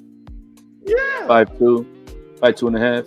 He said 5'2". 5'2". Lamont Roach got to be about 5'6", 5'5.5", something like that. Yeah. He wasn't that damn tall. You know? I can see him outboxing Cruz though. I mean, we've seen Cruz get outboxed with angles. He can't. I seen him. What's that? Giovanni kid outboxed him. We saw what's that? Del Rayo. He outboxed him. And I don't think those guys are that much better boxers than Roach. Now it depends on the Roach that comes up. If he's gonna try to bang with Pitbull, he's gonna get what Tank didn't give him. Hey, but I do think, man, I think they're gonna study those fights and see what Pitbull, what his disadvantages are, what his weaknesses are. Which, like you said, if you give it when he go into that high guard, if you can cut up to that angle when he throw that overhand, then you gonna have a field day with the man. It's just standing there in the high guard, trying to, that type of thing. That ain't gonna work, and you can't allow yourself to get on the ropes against Pitbull. I don't know how fast Lamont Roach feet are. He looked to have somewhat of good feet, but I guess he fought Tank a little differently than he normally fight. I will say that. But you can't, some of that, the jab, all that, like jabbing and kind of, you gotta know, you gotta make sure you're taking the angles. I don't like that fight for him, man. But we're going to see what happens. I don't know, man. I've been watching that dude fight for a minute. Pitbull gonna land them paws on him. If he stays in front of him, yeah. But no, I agree, man. I think, man, you're gonna get clipped with something in that fight, and hey, you get hit on the temple. Well, it might be hard to recover from some of that Pitbull be throwing. Yeah. Yeah, man. And the thing about it, y'all know we don't have no good fights coming up until November. Nope. Hold on. Don't we have? Well, first off, did y'all see Lewis Crocker versus Josh Padley? No. Not Padley. Patty Donovan. Excuse me. Nah, I ain't see it. Nope. Nobody don't care. Never mind. Brandon Flo, Figueroa, his sister fight this week. Again, I think she fight this week. Say it again. That's about it, man. Until November. They shouldn't be having these long breaks, man.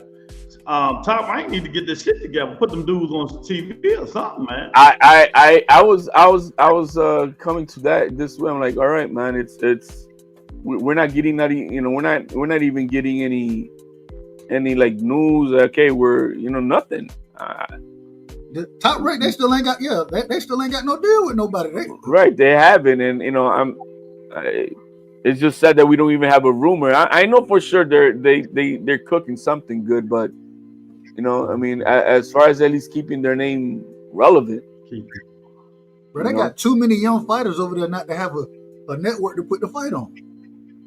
Yeah, it's that they're trying to deal. They're trying to split themselves off between 3 networks at the time, and that's just too much.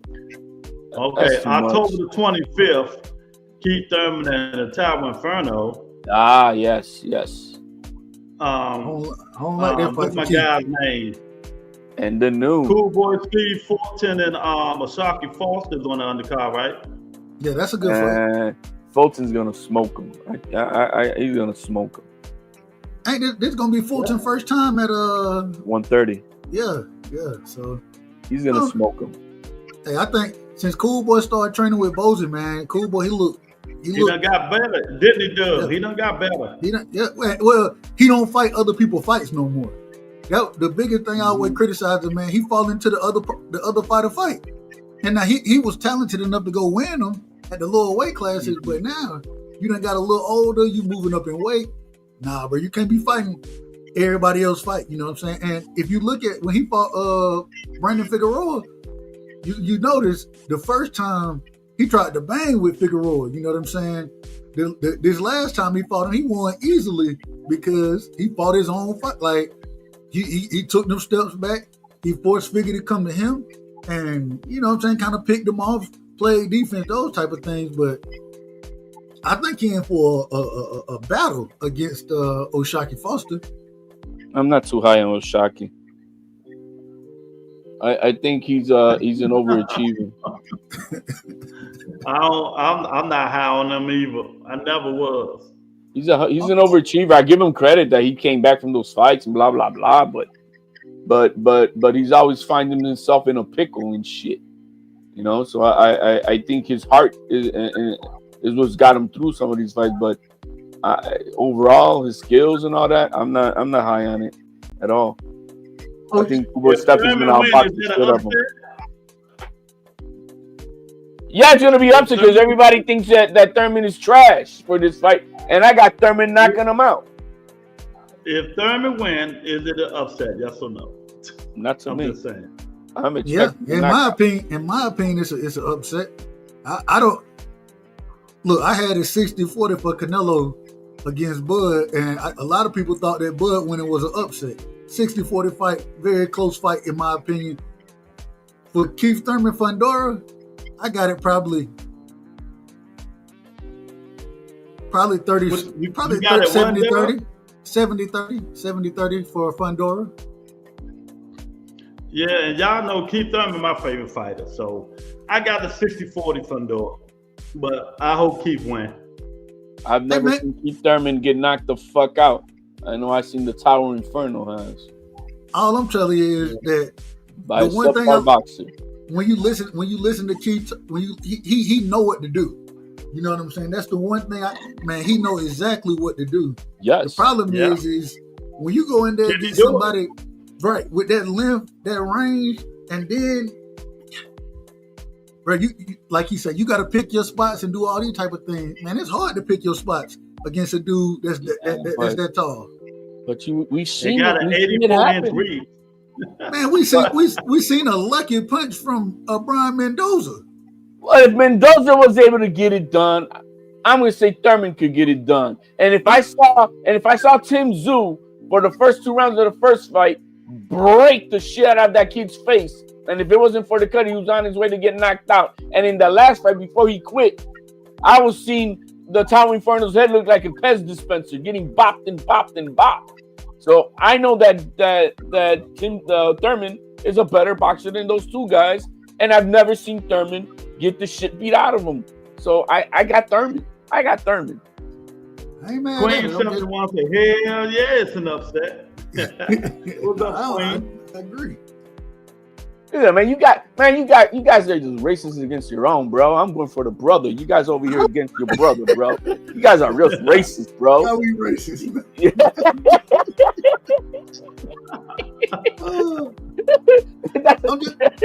Hold on, HLD. If you had so they always ask me, man, what the path to victory, right? And even when it came down to Bud, you know what I'm saying?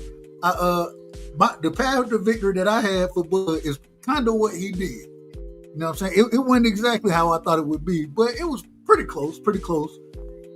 what would be your path to victory for Keith Thurman against Fundora? He's gonna get on the inside and he's gonna get out. He gonna do what? Put his body on those twigs, bro. Hold on. That's what he's gonna do. He's gonna smother him. Okay. He's gonna smother him, and the inside work of Keith Thurman and his power. Yo, Keith Thurman got power, guys. And ain't no pity patty. He got power. Well, I just figure my guy been out a long time, man. He had one fight. Fandor been fighting consistently, man. You know, it's gonna be a tall task. He can do it, but you know, we'll see. I mean, if you just look on paper, like the intangibles. One guy is 35, right? 36 maybe. You've been inactive. You got but I'm sorry. I think Fundora is such an overhyped dude. There's a reason why he vacated that belt. There's a reason why he vacated. I mean, he knows what he's picking. Let me get the old man better than fighting the 22-year-old. So he ain't all that, bro. I'm not high on him. Mm-hmm. Yeah, you're right. Y'all come on up here and hit the like button, man. I'm high on him.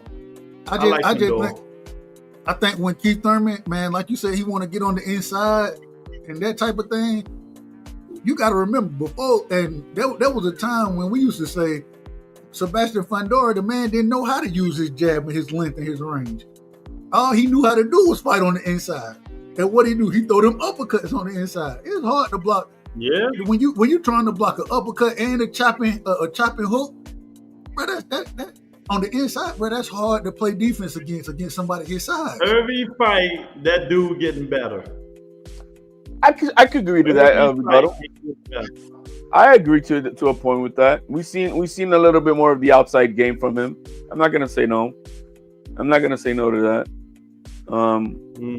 But I think he's a limited skilled fighter still. Man, if he keep the jab on you, the first thing, that jab gonna wear you out. And then once he do accept that inside fight, he goes to the body well, being as tall as he is, and he throw them uppercuts, man. Them uppercuts are deadly. But you know the problem with this jab that he got? What's that? He's a flat-footed fuck. He's like a tree. He don't move. He's not like Tommy Hitman Hearns. You know what I mean? He's not like that. But he ain't got it because he on the other side of the ring already hitting you with the jab. But you know what I'm saying? He's not. You know, Tommy Hitman Hearns had that long-ass jab, but he had feet. He had feet. No, I agree. He had feet. This guy, while he's throwing a jab, a smart fighter like Thurman is going to slip him, and he's going to bring that overhand right and crack him. That's what I see. That's what I see to that. Man, and the other thing, I don't think Fundora right hand is like that. You know what I'm saying? Like Hitman, he'll drop that right hand on you. That's a different type of punch that he hit you with. Yeah, I know. Whereas with Fundora, he got the jab. It's like his right hand is similar to his jab. You know what I'm saying? It just ain't real powerful. But what he changed everything is on the inside with them hooks. Them hooks are, man. I don't know what y'all think. I don't know what you think about Ericson Lubin. I ain't never seen Ericson Lubin been beat down the way Fundora beat that man down. Rearrange like this man's face. Yeah, but before that, what was Lubin doing to Fundora's ass? He was beating him from pillar to post. No, he wasn't. Did That you was watch? an even fight, man. The fight. He was putting paws on him. I mean, who's a better boxer, Lubin or Thurman? Thurman. Thank you. That's all I'm saying. Thurman is an elite fighter. It's just unfortunate, yes, about the time off, but he is an elite fighter. He knows who he is. He doesn't have to figure out who the fuck he is. Oh, I'm learning now how to use my jab, Towering Inferno. No, Thurman knows what the fuck he can do and what he can't do, and he's very fluid at it. That's what I'm saying. He's fluid, and this kid is not fluid. Thurman is. That muscle memory is not going away.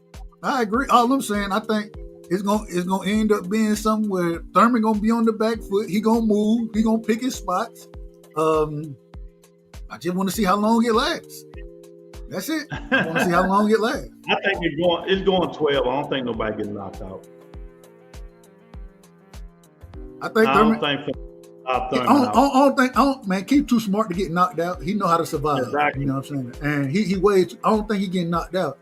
I think he get hurt in the fight a couple times though, especially to the body. I still think that.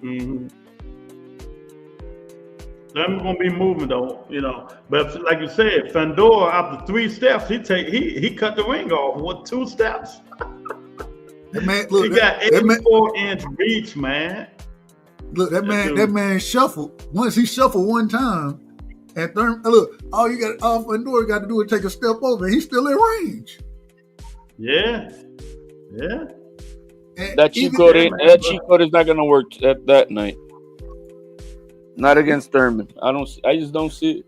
I hear what you guys are saying, but I think Thurman is just too good of an experienced fighter, an elite fighter at that, experienced and elite. Man, I see him smoking them. That's me. And then the other thing, real quick, when you do get on the inside, because what's his name so long, because Fandor is so long, you end up catching one of them elbows some type of way. Everybody catching them elbows. I'm just saying. Yeah. I hear what you're saying with that.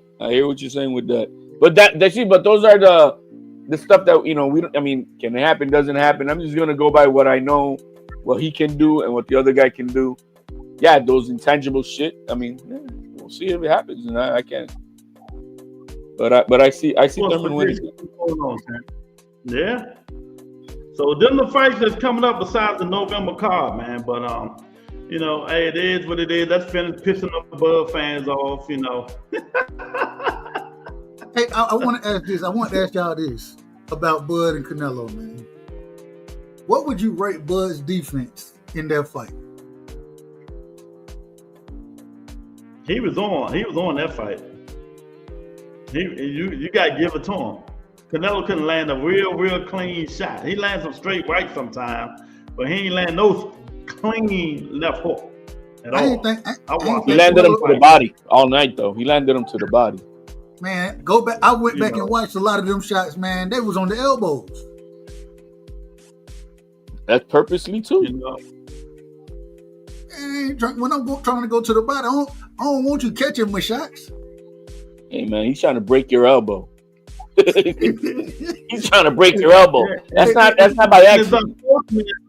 And it's unfortunate. That's what he done turned into, a one punch dude. Punch there, punch there, punch there, to try to break it down and try to hurt you. When, you know, back in the days he wasn't fighting like that.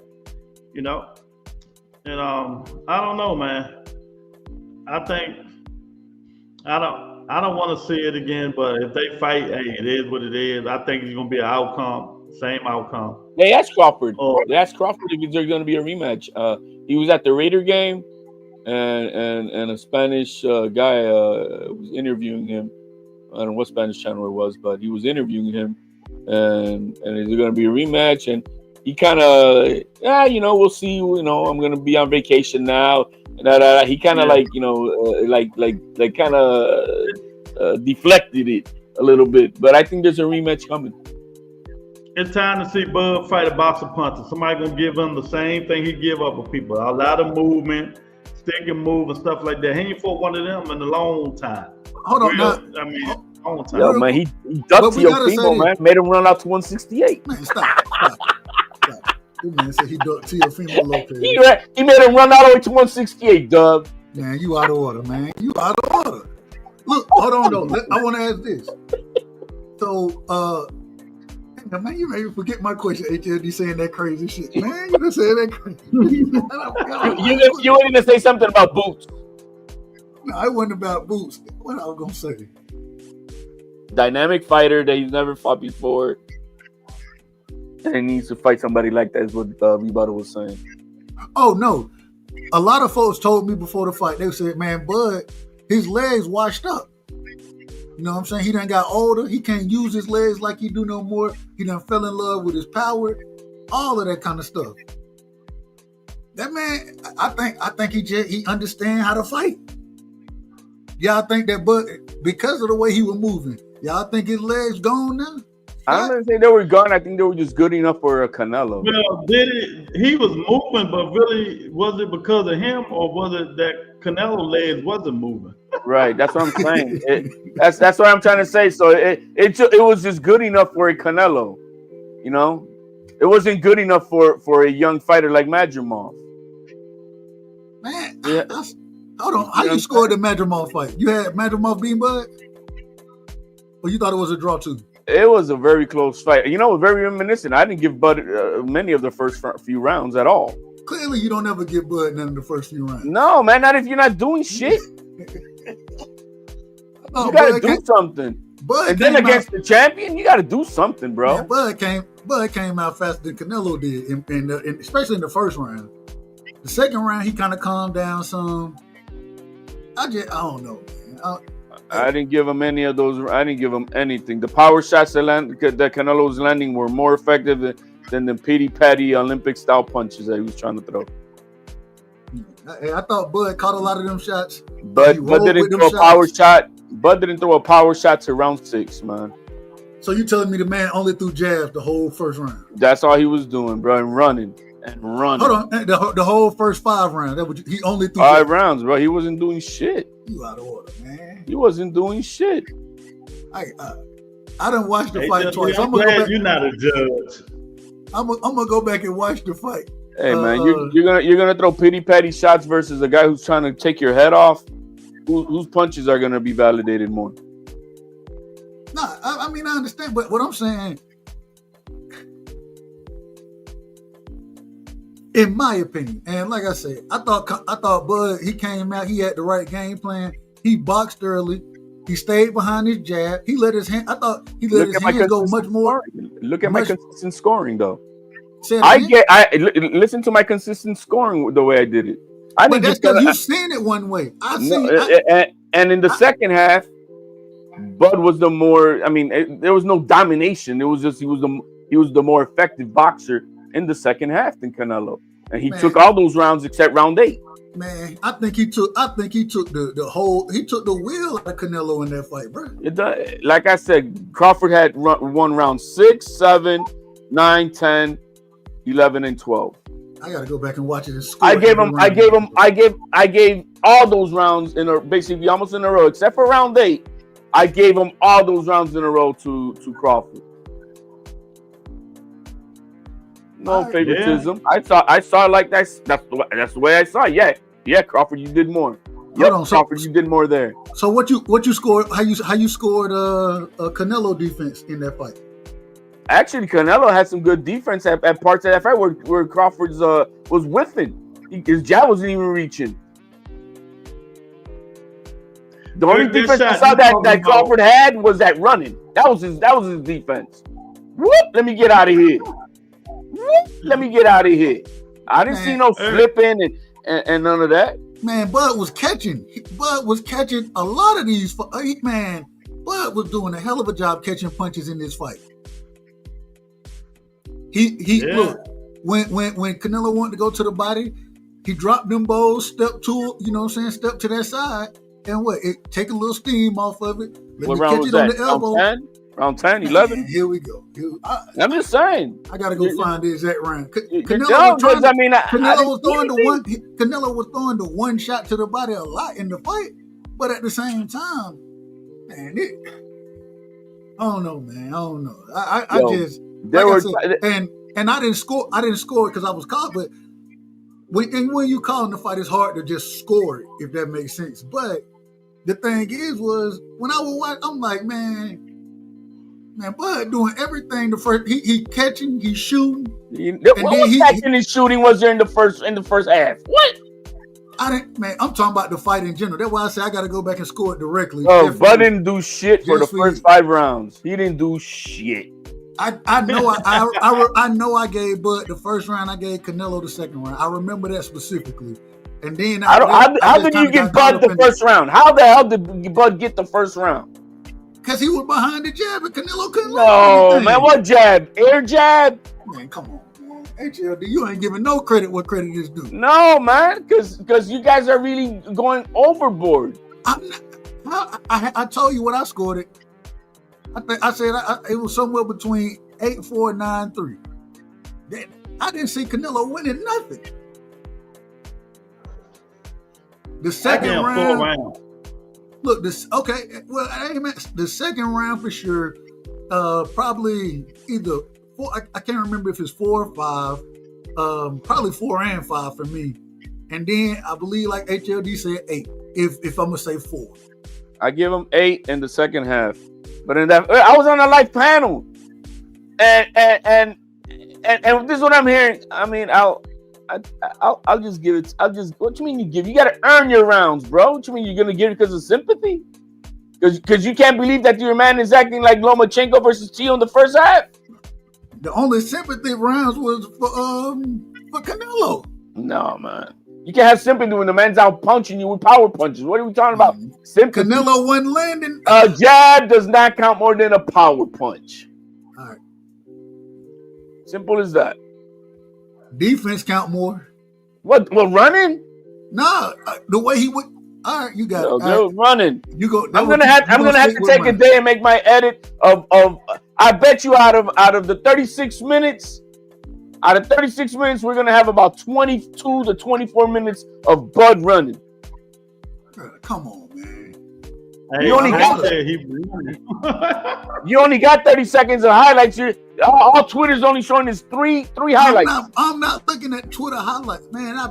That's all they got. That's all they got. I ain't talking about them. I'm talking about me. What I remember from the fight. Well, I think. HLD, they say I gotta hit you with this, HLD. Do you have evidence of this? Of course, man. All you gotta do is if you subscribe to Netflix and watch the fight, you can see it.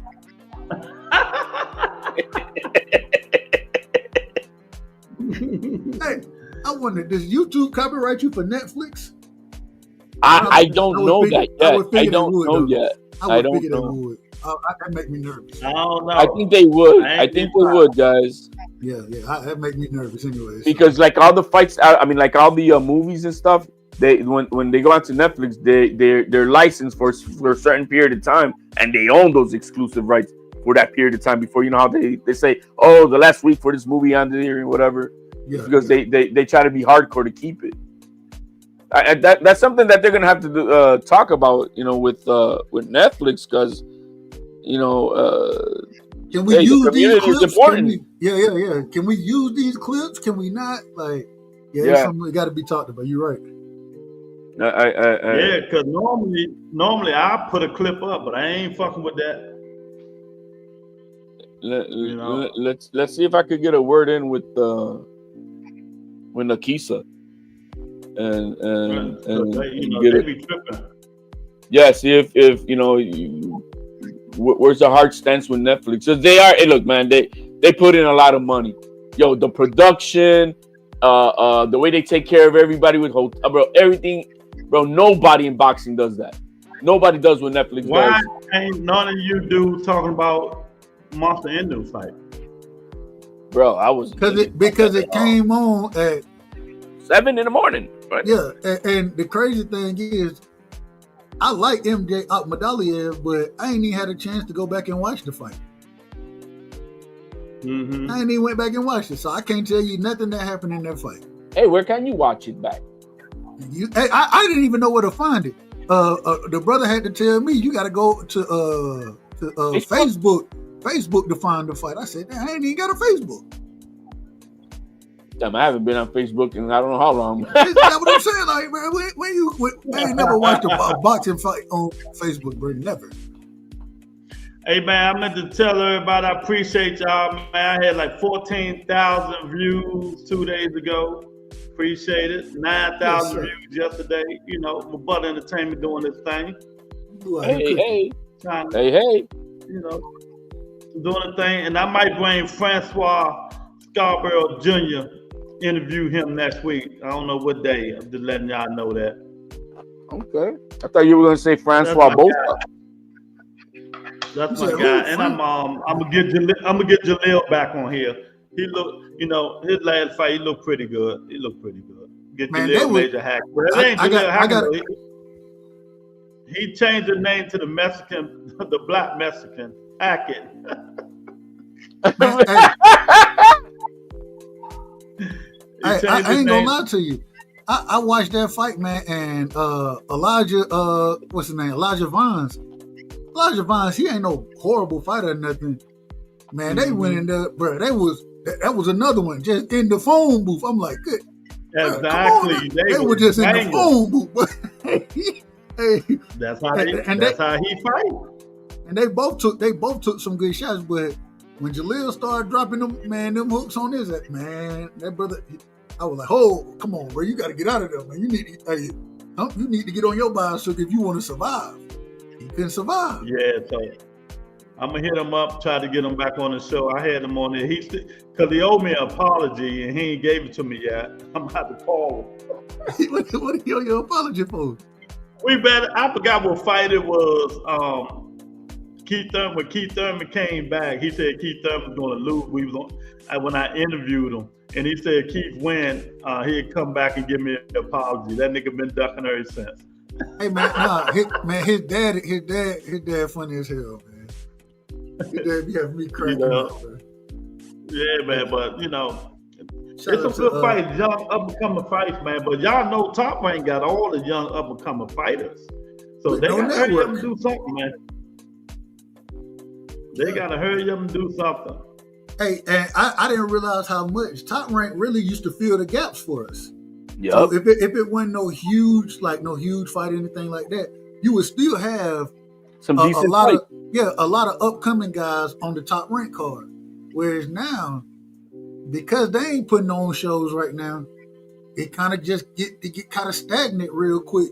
You might have one great fight every month or something like that. So I mean, it is what it is. They're trying to land a big deal. I mean, if UFC was able to land that type of crazy deal that they got for $3.7 billion, where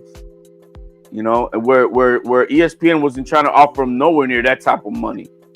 So what do you think Top Rank is thinking right now, man? Can we get something like that? And that's where it's taking time.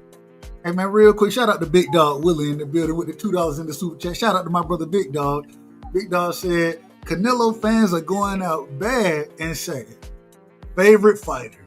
Shout out to my brother, man. Hey, Big Dog Willie, if y'all don't know, Big Dog, he the same individual that predicted months and months and months and months ago that Tank would be fighting Jake Paul in November. He was off by 1 week. That's it. He was off by 1 week.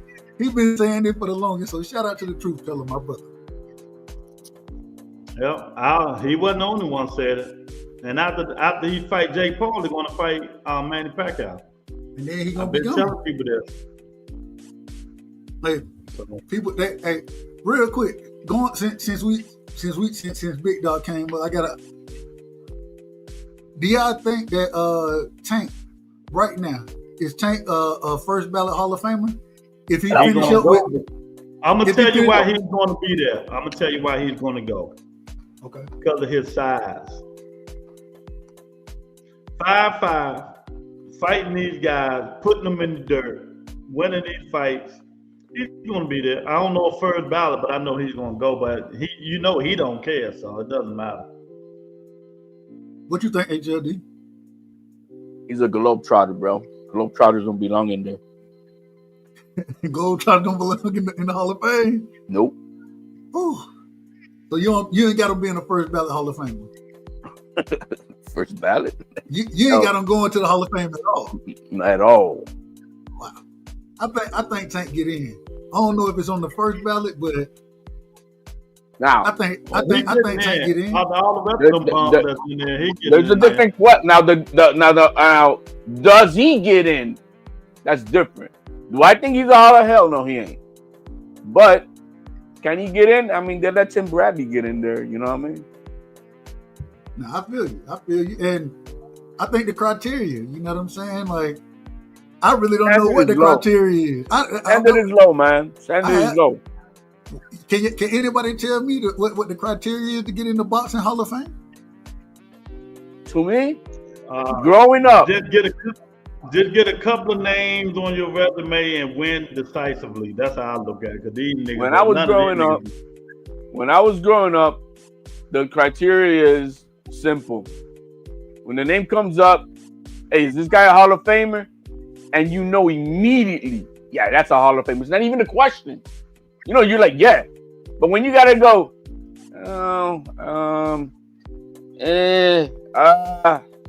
yeah, that's not a Hall of Famer. Hall of Famer is supposed to be the greats, the best of the best.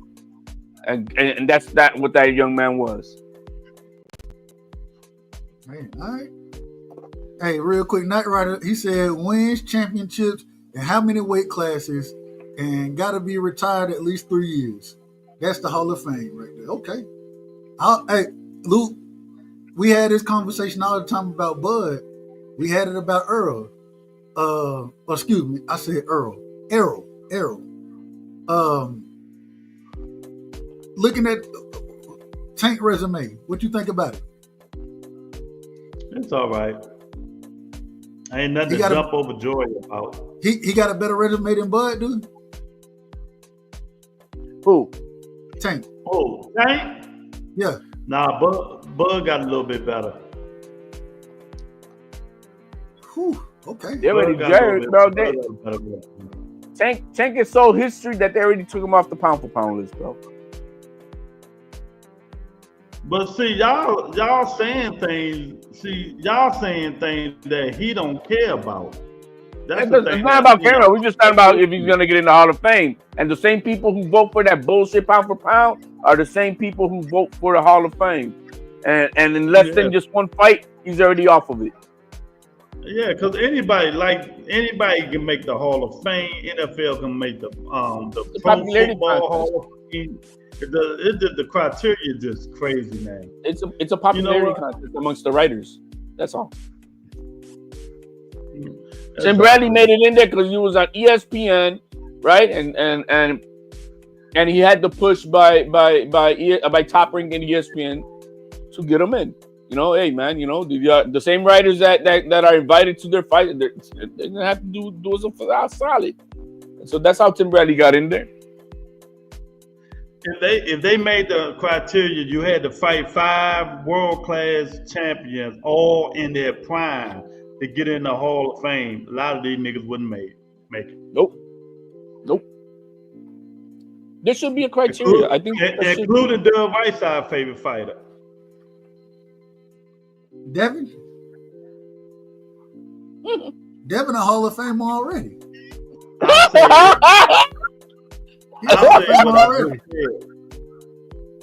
He a Hall of Fame already. Ain't no Hall of Famer, bro. The youngest four belt undisputed champion, bro. And then when they read how he got it, what he did, bro, they're gonna yeah, right. All right. No, man, ain't no Hall of Famer. Who got a better resume?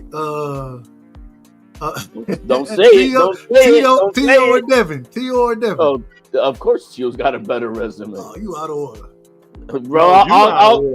All Devin Haney's fought is a bunch of old, washed, former champions, all who've been knocked out and shit. The same dude that Devin beat for 24 rounds straight, Tio lost to. Duh, you out of order, man. I'm all the way in order. If Lomachenko was washed up, that means resume is better than Teofimo Lopez. If Lomachenko was washed up, that means that Josh Taylor was washed up, right? No, Josh Taylor was washed up when Tio fought him. Yeah, he was washed up. Exactly. He was 31. Well, he fight like he was 31. He had already lost to Jack. Loma whooped the shit out of Devin Haney at 36 years old. Devin won the fight. What are you talking about? Bro, he got his ass whooped. That kid was so confused. He didn't know if he lived in Oakland, in Vegas, or in Miami now. That's how bad he was. I'm just telling you if he won or not. That's what I'm telling you. Who won? I done heard y'all say that Kambosos what's his name should have beat Kambosos. And we all seen that didn't happen. What we saw is that after that fight, Kambosos never been the same.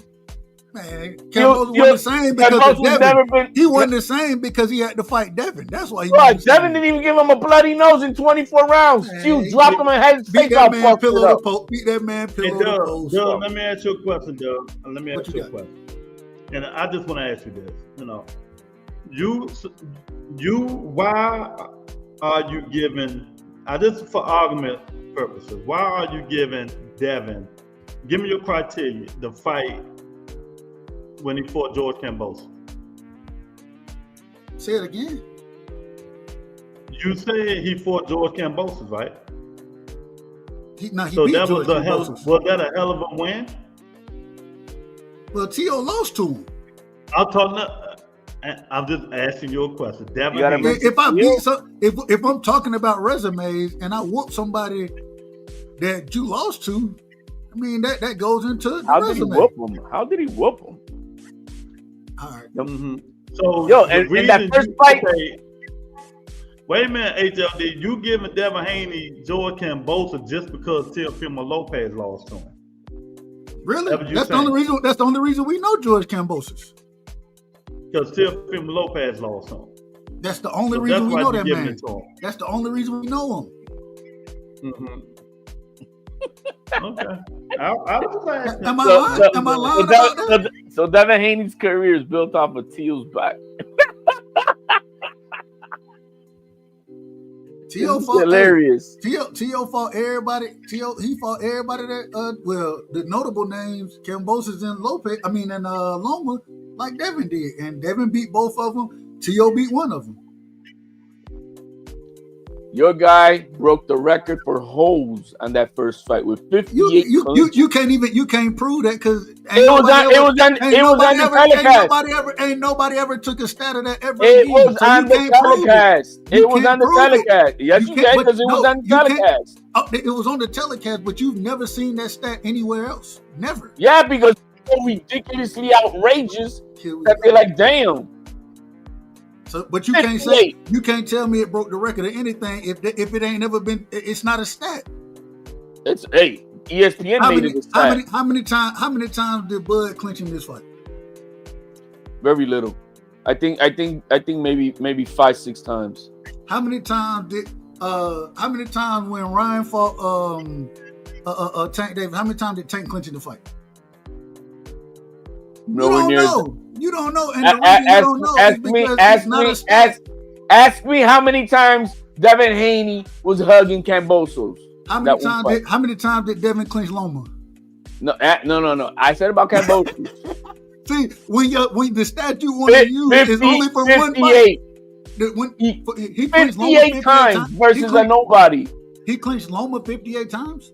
No, he clinched Kambosos 58 times. Right, but it's only a stat for that one fight. It's not a stat. Loma's too good to get clinched like that, bro. You can't compare that stat to any other fight. Loma's too good for that stat, even at 36. You can't compare that stat to any other fight. Hey, let me ask y'all, should being emailed the belt count as being undisputed if you didn't fight for it? Bro, Should they change what Hall of Famers ever got? Yo, I got the video. You haven't seen it? I got the video when they gave Devin Haney that belt on a podium. You got on a podium with grandma clapping. I got the picture, HLD. What you mean? Yo, I got the video, bro. And grandma in the background, 3 people clapping. Oh, baby, I'm so proud of you. For your participation. Only reason he was quote unquote emailed the belt is because Lomachenko didn't fight the man. No. Oh, that man right there told you many times, but you want to make up your own rules of how things happen and shit. That man right there that's on the screen, he told you what happened. When you create belts, when you start creating stuff for folks, then you can tell me whatever. But that belt was already created. Hold on. The same way when it was created for Canelo when he ducked Charlo, the same way it was created for El Gallo. Man, there's only been 3 franchises belt. It's only been 3. So the it's same not way a real belt. So the same way it's a real belt because it's by a sanctioning body. The same way it ain't real if the other sanctioning body say you can't unify with it. It says who? That's what the other sanctioning body said. I didn't know that. Where you see that at? So you tell me who unified the franchise belt? Who unified with it? The WBO. They're the ones who recognize Tio as the first. Let me pull this up here. We put it up on the screen. WBO recognized Tio as the first undisputed champion at 135 in the 4-belt era. You can't beat all the other sanctioning bodies have to agree. Only No, one that's sanctioning not body true. agreed. The IBF didn't agree. The rules for unification is that you're unifying with a recognized sanctioning body, which means like the IBO, you can't unify with that shit. And it's got to be with the preeminent champion of that sanctioning body. Do you have evidence of this? Absolutely. That I absolutely got. You guys want to... So, hold on. Now, HLD, you got to prove this. I want you to understand what you got to prove. You got to prove that the IBF and the WBO also agrees that they can unify with the franchise belt. You have to prove that. Yeah, the rule says it. Each one of their rules say how a belt is unified. They don't I know for a fact that a couple of them sanctioning bodies doesn't approve it. That's not true. But that's like saying you can. That's like saying you can unify. You can unify with the interim belt. I'm the interim undisputed champion now. What are we doing? No, you see, I just told you, you got to be with the preeminent champion of a sanctioning body. If you don't unify based on belts, you unify by the status of what the champion is. As long as he's the preeminent champion of a sanctioning body, you can unify with them of a recognized sanctioning body, which means it's got to be IBF, WBO, WBC, and WBA. I know you're going to school me on the rules. Well, do you have evidence of this? Of course I do. I'm bringing it up right now. Pull it up. I don't know. HLD be saying some crazy stuff, man. I don't know nothing about unit. I don't know about the IBF or the WBO ever saying that you could unify with the franchise belt. Here you go. Here you go. Because I posted the rules, and I also posted the letter by the WBO, who recognized Tio as the first undisputed. Hey, shout out to Out of Order Promotions. Out of Order Promotions. Shout out to Out of Order Promotions, man. We rocking over here, man. Out of Order Promotions, we here. You know, I always said it though. I get to Tio. I don't care who said it. Even though it might not. Are you a champion? Are you a real champion? Do you even get a belt on the podium? Like, what the fuck is that? My son would have never accepted a damn participation medal and shit. Bro, if the guy that you trying to fight ducking you, what you want? No, ain't no ducking, bro. Ain't no ducking. Loma ducked this man for years. Bro, who was the real franchise champion? Was it Tio? Was it Loma? Or was it Devin Haney, who never had a mandatory in over 5 years? Loma was the first franchise champion. No, never been a mandatory. According to your guy Mauricio Suleiman, like you just said, he was. You find me that. Actually, Canelo was the first. You got evidence? No, stop all that. You got evidence that Devin Haney was the mandatory? No, Devin was the champion. Why not? That's public record. You got evidence that Devin Haney was ever in a final eliminator for a mandatory position. The final eliminator was Devin was skipped of the final. No. I didn't. No. Wait a minute. Was he ever? Yes or no? Now you out of order. Was he ever? So we HLD, you know boxing like me, and I don't even want to go back through this, but we can go back through it. It's fine. The WBC, did they have or did they not have a tournament for Mikey Garcia belt? It was never started with that belt. Did they have hold on. It was never started with that belt. So you hold on. So you telling me there was no tournament for Mikey Garcia vacant belt? Nope. Man, all right. You got it. Was it supposed to be? You got it, bro. Was it supposed to be? Teofimo Lopez was in there, and he pulled out talking about Bob already told me I'm gonna go to IBF route.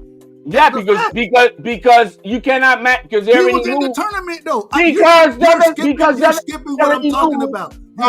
You're skipping my question though. No, you're not. Because you're making up your own theory of this shit when it's not. Once Tio found out that they were not gonna fight for a mandatory position to be able to fight Lomachenko, because that's what Tio wanted to do.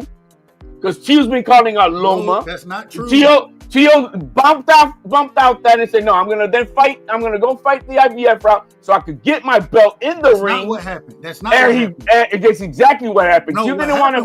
What happened was some type of way, Bob moved some type of way. No, ain't no some type of way. Let me finish. Because Loma wasn't even Nigga, let him finish. He wasn't even in the tournament. Bob made his phone calls, sent his manila envelopes out there. You're making up made up theories, bro. Can I talk? Yo, let's go to the top of this rebuttal. Nigga, can I Let's go to the top, and we're gonna read these rules out to the right side. You out of order, man. You out of order. No, we're gonna take one thing at a time. Let's go to the rules at the top, please. Go to the top, where the rules are at. That I have them all posted by each sanctioning body of what unification is. I'm gonna teach you how it is. It's not what you think it is. It's not what you heard it is. It's not what Bill Haney says it is. It's what the rules say. Who fuck Bill Haney? Who said anything about Bill? Well, because that's where you're getting your information from. Scroll to the top where I had each one of those things out. Rebuttal, please. You gotta answer. You ain't willing to answer the questions. Truthfully. We're gonna start from the beginning. How you unify a belt? Because you say you cannot unify. Now go to number 1. Got one more to go. I'll read it real quick for you guys. We been reading.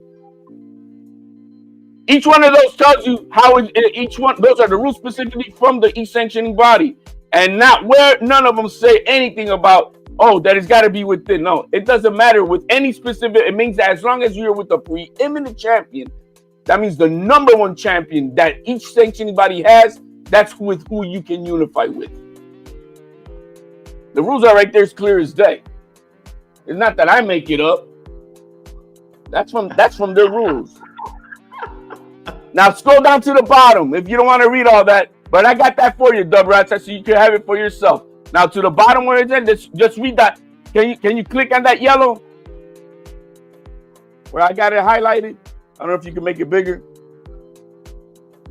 Man, hey Lou, hey Lou, hold on, hey Lou, real quick. You got the little scroll on your mouse. There we go. Yeah. Control scroll. Scroll up with the control button. Can you see it? Can't see it. Nah, it ain't making. It's making everything around it bigger. It ain't making that bigger though. Yeah, it's not. Yeah. I don't know why not for you, but I could read it on here for you. No problem. This right here is when the WBA did their analysis whether to make Teal a WBO super champion at 140. And in this section was the analysis. I'm not going to read the whole thing because it's going about his entire career. I'm just going to go back to where he had. Lopez won his first world title lightweight via TKO against former world champion Richard Comey. Next after that, unified the lightweight division upon defeating 3-division former unified world champion Vasily Lomachenko and became the first ever undisputed lightweight champion in the 4-belt era. Now, this is someone else other than the WBC. What do we got to say? Nada. Are you done?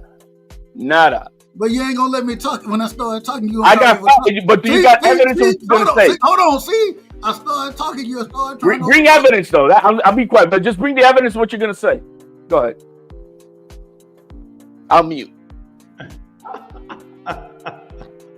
Now, going back to what I said from the beginning, the franchise belt has never been recognized as a championship belt until Canelo Alvarez. And even then, Canelo never unified with the franchise belt. The same way El Gallo never unified with the championship belt. The only people, the franchise belt, the only person that y'all want to say unified with the franchise belt is Teofimo Lopez. That's the only individual. The only one. Can we stop making so it's rules for thee and it's rules for ye. Did they make he can be unified with a franchise belt, but nobody has ever been unified. Why the double standard when Mayweather got the super belt to avoid Thurman? But you recognize the super belt. No, wait a minute. We see, and this is I have criticized the super belt. You may criticize it, but you're not calling Mayweather a fraud because he didn't unify with it. He utilized it to duck somebody. He He ain't want utilized that it to smoke. duck somebody. The same reason Vasily Lomachenko utilized that franchise belt to duck Devin. That's all. How is the thing? Hold on, HLD. The same WBC is making a belt to make them avoid it their own when they could just say, Come on, man. You gotta let me ask finish. you, do You ain't let unifications me finish. You not do let me finish. unifications trump mandatory? Let's say there was a mandatory. He not gonna let me finish. If there was a let's say there was. If there was a mandatory, do unifications trump mandatories? Even if there was. Yeah, it do. So what did Lomachenko do with Tio? Fighting to unify the IBF belt. If unifications trump mandatories, then why did he drop the regular belt, the regular WBC champion, the one that Mike Tyson had, the one that all the great champions had, whether it was Mike, Muhammad, all the great ones had this one. Why would he drop that belt to unify with the franchise belt when nobody even knew what the franchise belt was really, what it was at first? And then, man, stop. I'm not getting into this because Cause y'all gonna be all day with this T.O. We've had this talk, and at the end of the day, all I'm trying to tell you is if you want to recognize, I know you love T.O., I ain't got no problem. But the same way you can't, when I bring up Canelo Alvarez, when he was the first. The fact that my son laughs at Devin Haney. When you gonna let me talk, bro? Like your son can laugh at whoever he want to. I ain't got no. This is what this channel's about. Let me talk. Let me. Hey, hold on, HLD. I'll say it for you. Tell me when you're ready. No, you gotta say it. That's how you stop somebody. You haven't said it. Nigga, can you let me talk? Nigga, let me talk. That's the word you gotta say. Hey, all I'm trying to tell you, man. If that's your argument, you can have it. I ain't gonna say anybody because I think you know a lot about boxing. I always give you that. I think you know a lot about boxing. But at the same time, I'm with Night Ride on there. We about to stop this argument. I don't like it either. We done had it too many times. Yeah, we done had it too many times. I ain't mad at you. Real quick, shout out to Big Dog Willie in the building, man. Big Dog Willie with the $5 in the super chat. Big Dog said, HLD, you are reaching now. I know it hurts that your hero lost, hey, but y'all I don't know what hero you're talking about. I don't know. Hey, I think he's talking about Canelo, but I don't know. How's Canelo? He might be talking about Tio. He might be talking about Tio. I don't know. But shout out to Big Dog with the $5 in the super chat. Salute to my brother, man. Much love. Appreciate that. My son doesn't. When my son looked at that shit, I showed my son how Devin Haney got his belt. He started laughing, bro. He started to Dad. You remember I didn't want to take that. He didn't want to take a third. It was supposed to be a commemorative third place. He didn't. I'm not taking that. He didn't take it, bro. Hey, you know what they always tell you. You know what they tell you about belts. You ain't no champion until you do what? You ain't a champion for me until you fucking earn it in the ring. Nah, you ain't no champion until you defend your title. And get what Vasily Lomachenko never did with the franchise belt. Nigga ain't never defended. It wasn't a real and then, even then, when Mauricio Suleiman came out, and I'm done after this, I'm done. When he came out with that belt, what did he say? He said, this is a designation because guys who want to move up and down and all this other kind of stuff, this is a designation. And the rule was you weren't even able to unify, and they changed the rule for Vasily Lomachenko. Man, that franchise. Do you want to read the franchise rules? I mean, we got to go through all the rules are changed. He changed the rules. Read no more rules. That franchise belt was the duck belt. Eric say Lou steady trying to sneak Keith Thurman as the boogeyman.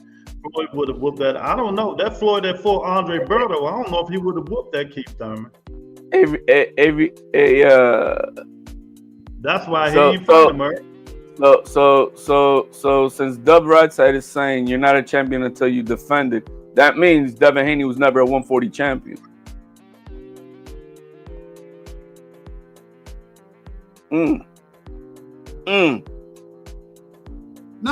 I ain't got no problem with that. 140 title holder. Agreed. No problem with that at all. Teal defended his IBF at 135 versus Loma. I didn't say nothing about that. And Teal's defended his WBO title 5 times at 140. and never defended any of the when he went outside of the IBF. What I mean, he earned it versus the number 1 pound for pound fighter. Simple as that. there we go. All right, you got it. Y'all got any All last right. thoughts about? Y'all got Hey, any last thoughts about that? Did T.O. ever dispute the quarter? Since you say he undisputed, did he ever defend undisputed? Defended it, no. Well, yeah, he defended it, but he lost. So he didn't defend it. Well, he defended it, but he lost. All right, you got it. He didn't do what Bud did, which is vacate. Hey, he didn't do what Devin did, which is win. No, Bud vacated. He didn't even defend we his ain't one. talking about Bud. We ain't talking about Bud. We talking about Bud is Devin. 2 times undisputed champion and never defended it. Here we go. Did he defend it? I didn't say he did. Oh my God! I'm just using the same argument. That's all. I'm just saying Devin Man, do y'all have any last thoughts about Canelo and Bud? Should they retire? And if they don't, who they need to fight? That's what we're talking about. They're gonna fight each other or retire. They're gonna fight each other again or retire. That's what we got. I'm out of the forces of. Do I care about seeing them again? You got, Bill. So I want to see both of them fight again. I don't think they have anything to prove, but you know, I'm a boxing head anyway, so I love to see these guys fight. I would love to see Canelo fight David Benavidez. I still think that's a good fight for him.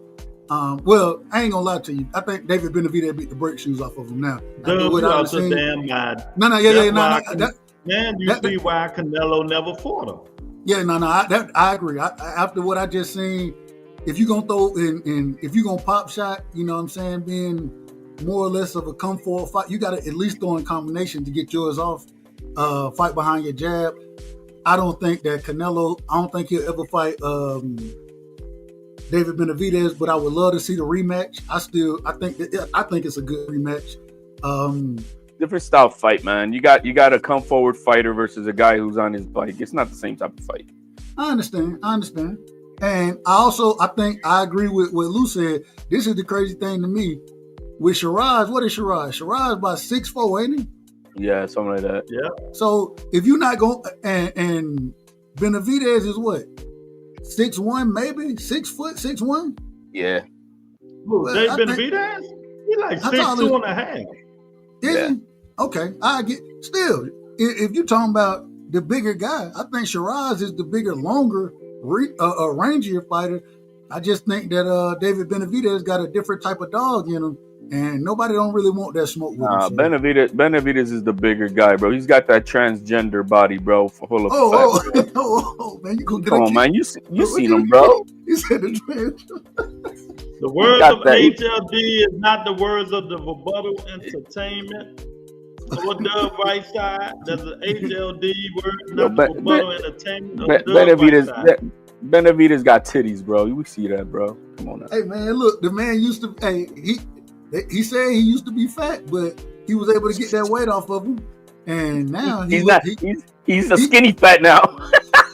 all I know is in the ring, he a hell of a boxer. Yeah, that's all I know. He a hell of a boxer. He's got heart. All I know is we got that fight over and done with, man. So I think it's just time to move on from that crap now. And if they announce a rematch, they do. If not, we just want to see who we're going to see they want to fight next. Hopefully they announce Shakur Stevenson and Teofimo. I'd love to see it, see what happened. Hold on, I got one more question, Lou. Go for there. Hey, what y'all got on David Benavidez versus Anthony Yarde? Do y'all give Anthony Yarde a chance to win that fight? First 5 rounds. That's it. First 5 or 6 rounds. If he don't do it, he done. He's gonna be tired. That brother get tired so fast. So he's got to do a knockout.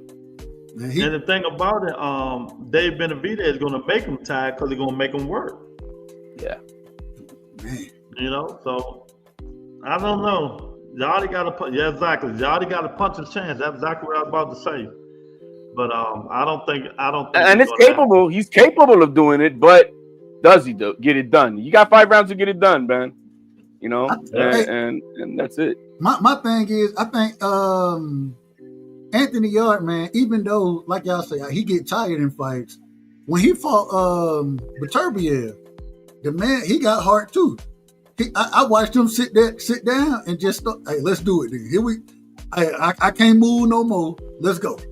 You know what I'm saying? And so, Anthony, he ended up getting stopped, but yeah.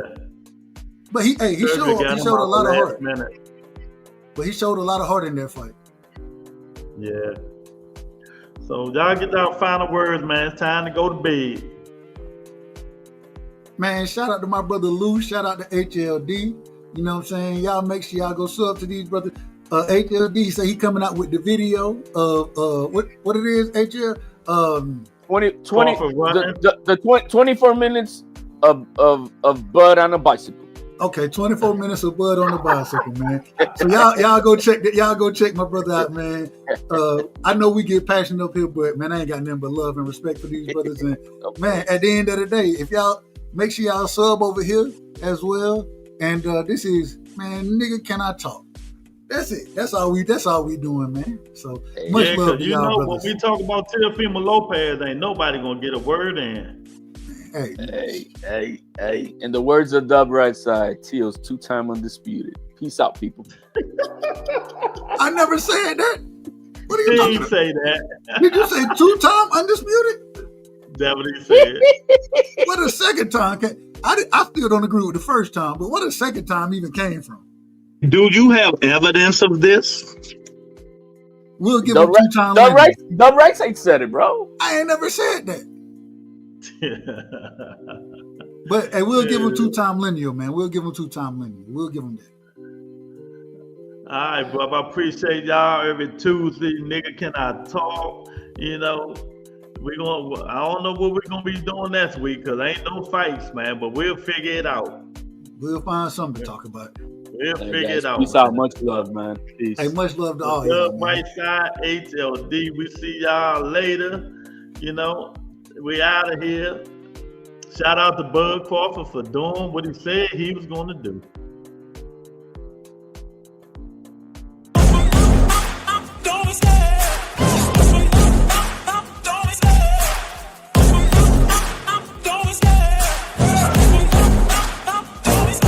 I love the chase and the hunt, and I set the pace when I'm running. I always take what I want and I always give it 100. Don't need a bank, no I'm funded. Play the game like it's nothing. I'm always thankful for something. Don't take for granted, stay humble. Now wake up!